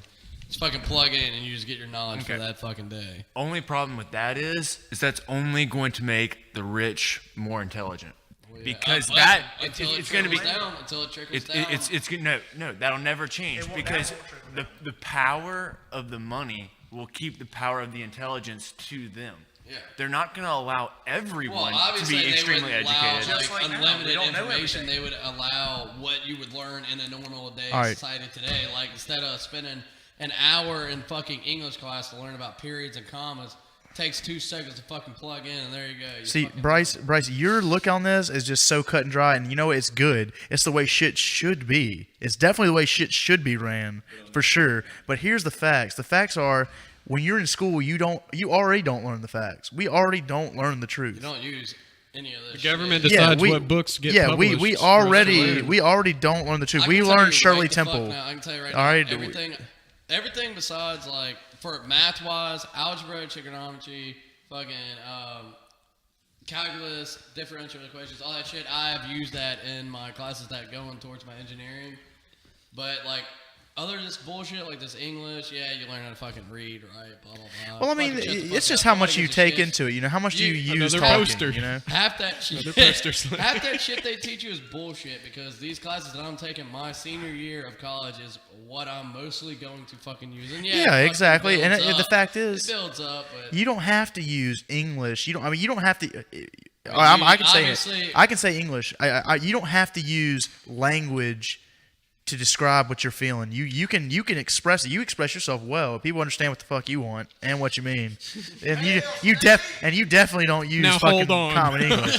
And my boy here don't use common English. All right, but hey, he gets his point across. Brice. Multiple times. I figure it out real quick, but you figure out exactly what the fuck he's talking about every single time. Sometimes you just gotta think twice. 60% of the time he's wrong. Never. And that's what I'm saying is like it's already filtered what we learn now. And what Boothby was saying was those things are not going to change. Like those types of values won't change. The people that know what they know now, like for instance, we were talking about Apple earlier, how it's going to be the first $1 trillion industry. We've all pretty much kind of agreed on that. You know, they're gonna be very rich. Like business, not industry. Yeah, business. My bad. Asterisk next to that one. Well, anyways. I think they already have things now. I mean, I don't know how you guys feel. I feel like the 6 was probably made a lot sooner than it came out. The iPhone 6 has been here for a little bit. Oh yeah, the technology we have is already really advanced. It's just coming out slowly. Right, they hinder their growth because profit. How am I going to make money if I give you all my? Let me tell you all my tricks right now. Which is one of the reasons why, like Apple's, I'm like, but I can't argue because their shit's brilliant. Yeah, exactly. So, and I mean, it works really well. And I mean, they're going to keep making money like that. Y'all notice with their phones, they were going smaller, thinner, and thinner. And then now it's bigger. Do you think we're getting too fucking small to where people aren't liking it? Because, I mean, I'm not going to lie, like, this size right here is, it's probably what you fucking need. And the transition to go into that fucking watch is just not here yet. They tried it. I just don't think people are ready for that type of society. I think, like, maybe in the future, yeah. But just now, I think no. And I think that's why they're going back to the bigger one to give you a sense of fucking, just like you have this mini computer in your fucking hand versus a fucking watch that, that can do pretty much the same shit, but it's just on a smaller screen. Wearable technology is, eventually it's going to just be on our exterior. Yeah. But, interior, that's going to happen real quick. To touch on Brice's... Touch on what Brice said real quick. The iPhone 6 and the iPhone 6 Plus were solely made bigger because of Samsung and other Android devices. Android and Samsung, all those phones were coming out with bigger phones to appeal to the people that didn't want Apple products. So they wanted something bigger. So Apple, being a very brilliant company, is not going to allow that to happen. They're going to give out a product that's superior to theirs, to the same size, so that they get part of that market share, and also allow you at the same time to keep. You notice that you can have a 3GS and still update almost to the same technology you get on these iPhone 6s. They distribute everything they have throughout all the product that they already have. You can do everything on an iPad that you can do on the 6 almost. Like, it's just like they use a really simple idea. The idea is all my customers can use all my technology when I say they can use it. But like, here's my 6 for the people that you think Samsung's a little bit better. You want to buy them now. You're not going to buy my iPhone because it's so small. Here's your bigger screen. Take it. But take your bigger screen Apple, and still keep your same format and you're still accustomed to. Mm-hmm. What's brilliant about Apple is that the consumer likes to do what they want to fucking do on their iPhone or the laptop or whatever. But if you give them too much fucking freedom to do whatever the fuck they want and it's overwhelming, they fucking don't know what to do at that point. Android. They give you fucking restrictions on some things to kind of narrow it down to where you have a lot of freedom, where you think you have a lot of freedom, but within you're still going through what they would want you to do. Yeah, exactly. Android phones can get viruses. You can have Trojan horses on your fucking Android phone. Yeah. Like, Android is too much technology at once, and that's where they're screwing up. The thing is, they're screwing up because they didn't think of what Apple thought of first. They are throwing all these ideas real quick, making different decisions real fast. It opens up for customability too, though. It gives you more room to play with if you're a tech person. You want to get in with it. If you're technology savvy, Samsung's for you. Right, but Apple's not without its share of problems too. Everybody has, every time it's like, well, this is happening, calls dropping, yada yada yada yada. But the format, because it's closed, it's in-house and all this kind of stuff, it provides this experience for the user that they can grasp pretty quickly. It's very fluid, well designed, and you can pick up just about any other Apple device and kind of know how to use it. Oh yeah, dude. If you're technology savvy, if you're good, you're a tech student, tech anything. If you're good at it, just on your own, entrepreneur, tech man, dude. If you know what you're doing, Android is the way to go. You can get emulators. There's all kinds of things you can do on an Android phone that you cannot do on an iPhone. There's so much room to play, but it's hard for people. There's like people that are just so accustomed to simplicity because like everybody we've been saying all day, path of least resistance. We want simple, efficient, fast. That's not, for me, I'm not trying to go out of my way and, hack somebody or learn something new on a phone. I just want simple. I want simple internet access. I want to be able to text. I want the basics of it, the bare necessities. Apple dances the fine line between mass production to appease the masses and also at the same time give you enough technology and enough advancement for the more tech savvy that want the ability to have one platform for everything. You pick up your iPhone, it can automatically hook up with your iPad. with your Mac, with your MacBook Pro, everything. So that's the advantage Apple has, is they produce to the masses. However, they also do it with enough technology to pull in enough tech-savvy people. Kind of going off what you said earlier about hacking, I kind of want to spin this conversation into something we haven't covered yet. Okay. The interview, we haven't covered that movie yet. We have one person here that has seen the movie. Who's seen it? Speak up, anonymous speaker. Like, what do you think of the movie? Without ruining anything at all. All right, I'm just going to ask one question. Away. Give this a yes or no, and then I'll know. Do you think it's probably degrading to fucking Putin or whatever the fuck his name is? No, Putin. The Putin, no. All right, one question. Why the Koreans were mad. All right, but one question. Was it anything like This Is the End? Just like completely, pretty much bashing Christianity? I mean, you don't see Christians revolting right now because of the movie This Is the End. I didn't know they revolted. Basically, was from it This just Is the like End a funny comedy? It was a big deal. Was it a too soon funny comedy?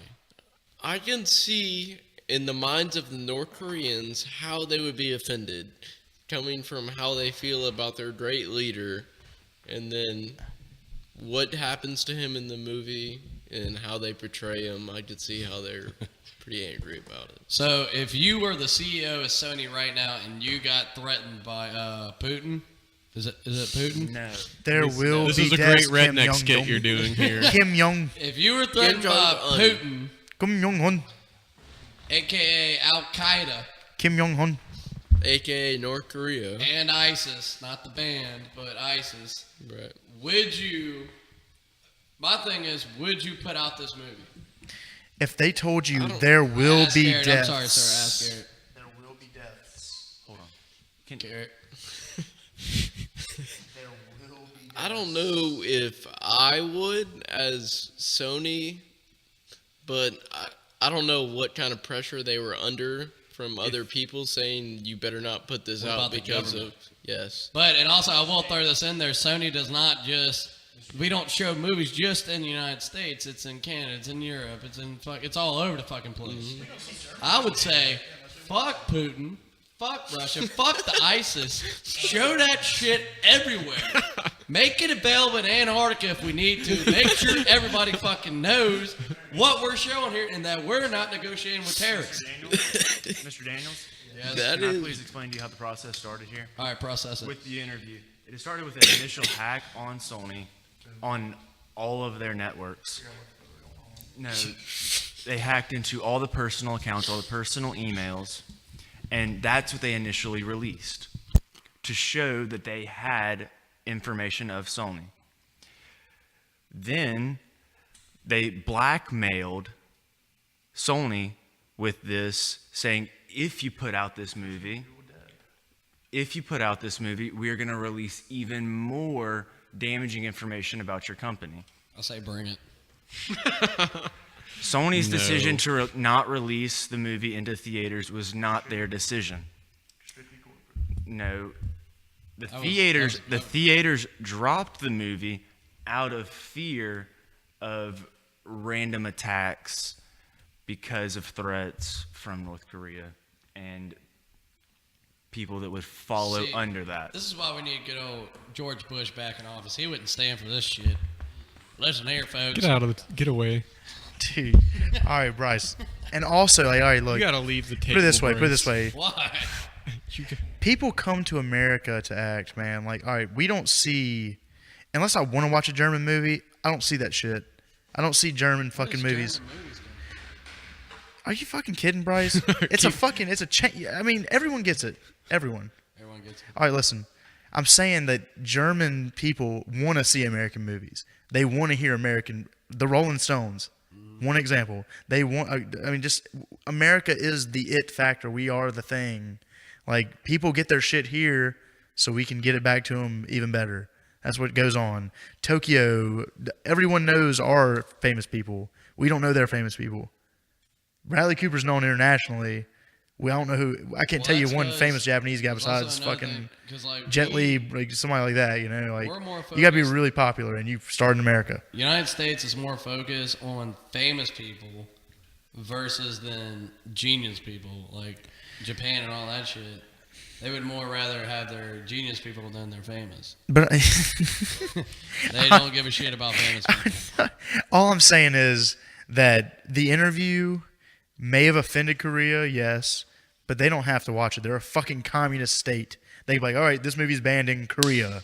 You can't see this movie. We've made fun of political leaders before. Hitler got raped by a fucking pineapple on goddamn Little Nicky in 1995 or 6. What about the dictator? Like, that was too soon, I feel like. Too soon. Give me 15 years and our fucking biggest guy ever gets raped by a pineapple. I mean, you see what I'm saying? Like, there wouldn't have been deaths. No way possible.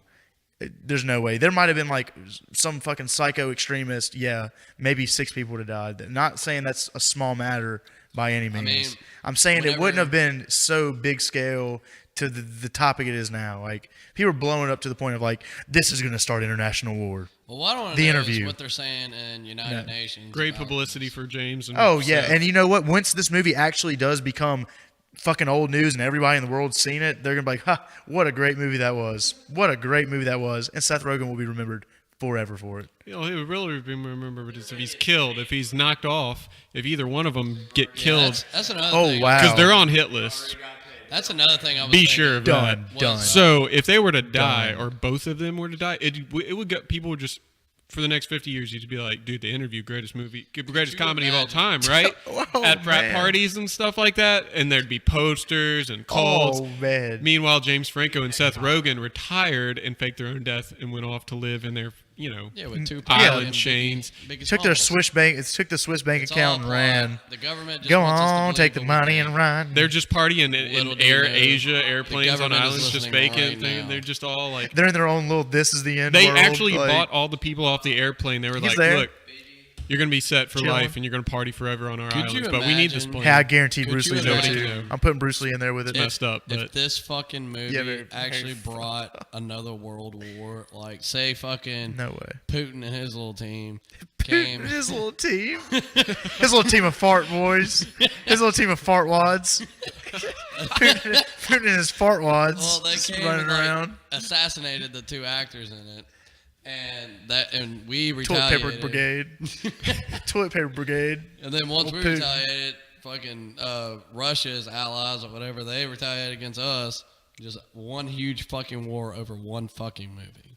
Like that would They be. better not ask Crimea for any help because it's fucking. How did you done. get that They're movie, gonna by say the no. way? Can you elaborate, or do you not wish to? YouTube. The internet has many sort of back alleys you can travel through. That's what it is, man. That's why he wants that back Android alleys. phone. and occasionally a stranger jumps out and asks you to bend over. And then you get a virus on your computer. And then you're like, dang, I shouldn't have gone that alley. Damn, gotta go a different route. Jesus, hope that doesn't happen again. You take it to the cleaner, you get it fixed, and you're like, I'm never going down that alley again. But then you're like, And then the guy behind the but it's a counter- short to the ice cream parlor. Like, The guy it's behind just the, right there. the guy behind the counter that's like deleting all that shit. He looks at you weird and shit. It's just like he knows. Yeah. He knows. That's control. He's like, well, you had 500 things of viruses. Well, thank you. yes. Is your mic even on, Garrett? I think No. we're about to hit the real Waffle House break. Now it's on. Waffle House. Waffle. Yeah, there you are. Wait, hold on. What did I just do? Is I mine don't know. off? Is mine off? I just feel like Can you hear me? Fine. Yeah, everything's still going. I just feel like these other fucking countries like need to start doing shit. I know they do supply our military with like, you know, or they supply help to the wars and stuff, like our allies and shit, but I feel like they need to like be the head person like doing this shit. Like we have been in enough fucking wars. We've been in fucking Iraq and Afghanistan. We're still fucking there. Like we need them to just be like, all right, well, we're taking over Putin and ISIS this time. Like we got it. Like we got it, guys. Y'all can hang out, have a beer, do whatever you want, you know. And I just think, Gets it done every time. yeah, like Putin's easy. Like ISIS is what we need to worry about. Man, there's some extremists, and I mean the thing is, they're always going to have like that little bit of people that's, it's going to keep on coming. It's a plague that's probably not going to stop. And I mean, the fact is we're going to have to stay over there now. It's too late. We've pretty much taken control of every means of import and export to that country. We pretty much own it. I mean, I hate to say it, but we basically own the country now based on import and export. They don't have anything going in there that we don't know about. Here's another thing I think about. We were born in America. Hell yeah. We are born white. We were blessed. We were all born in the same state. If you weren't born in Mississippi, raise your hand. I was. Okay. All right. Technically. Like, how lucky can you be? Like, we could have been born in the middle of Iraq. You know what I'm saying? Like, yeah, I mean, we could have been Osama bin Laden's fucking son. Dude, technically, I'm from Florida, but I'm in Mississippi. I mean, still in the United States. You could have been in fucking Mexico. Dude, I know. Like, where were you raised? I know what you're saying. I know what you're saying. Where were you raised? How crazy is it that, like, we were born in the United States and we could have been born in any place in the fucking world? We could have been a goddamn penguin in Antarctica, but yet we were put here, United States, to do our job. So what's our job? What's our job? We don't know yet. You got to figure that shit out on your own. You got to make the poster. Make the poster. Then everybody will know. Yes. Waffle House. Waffle House. That was a great note to end on. Brice Daniels, everybody. I could eat. Yep.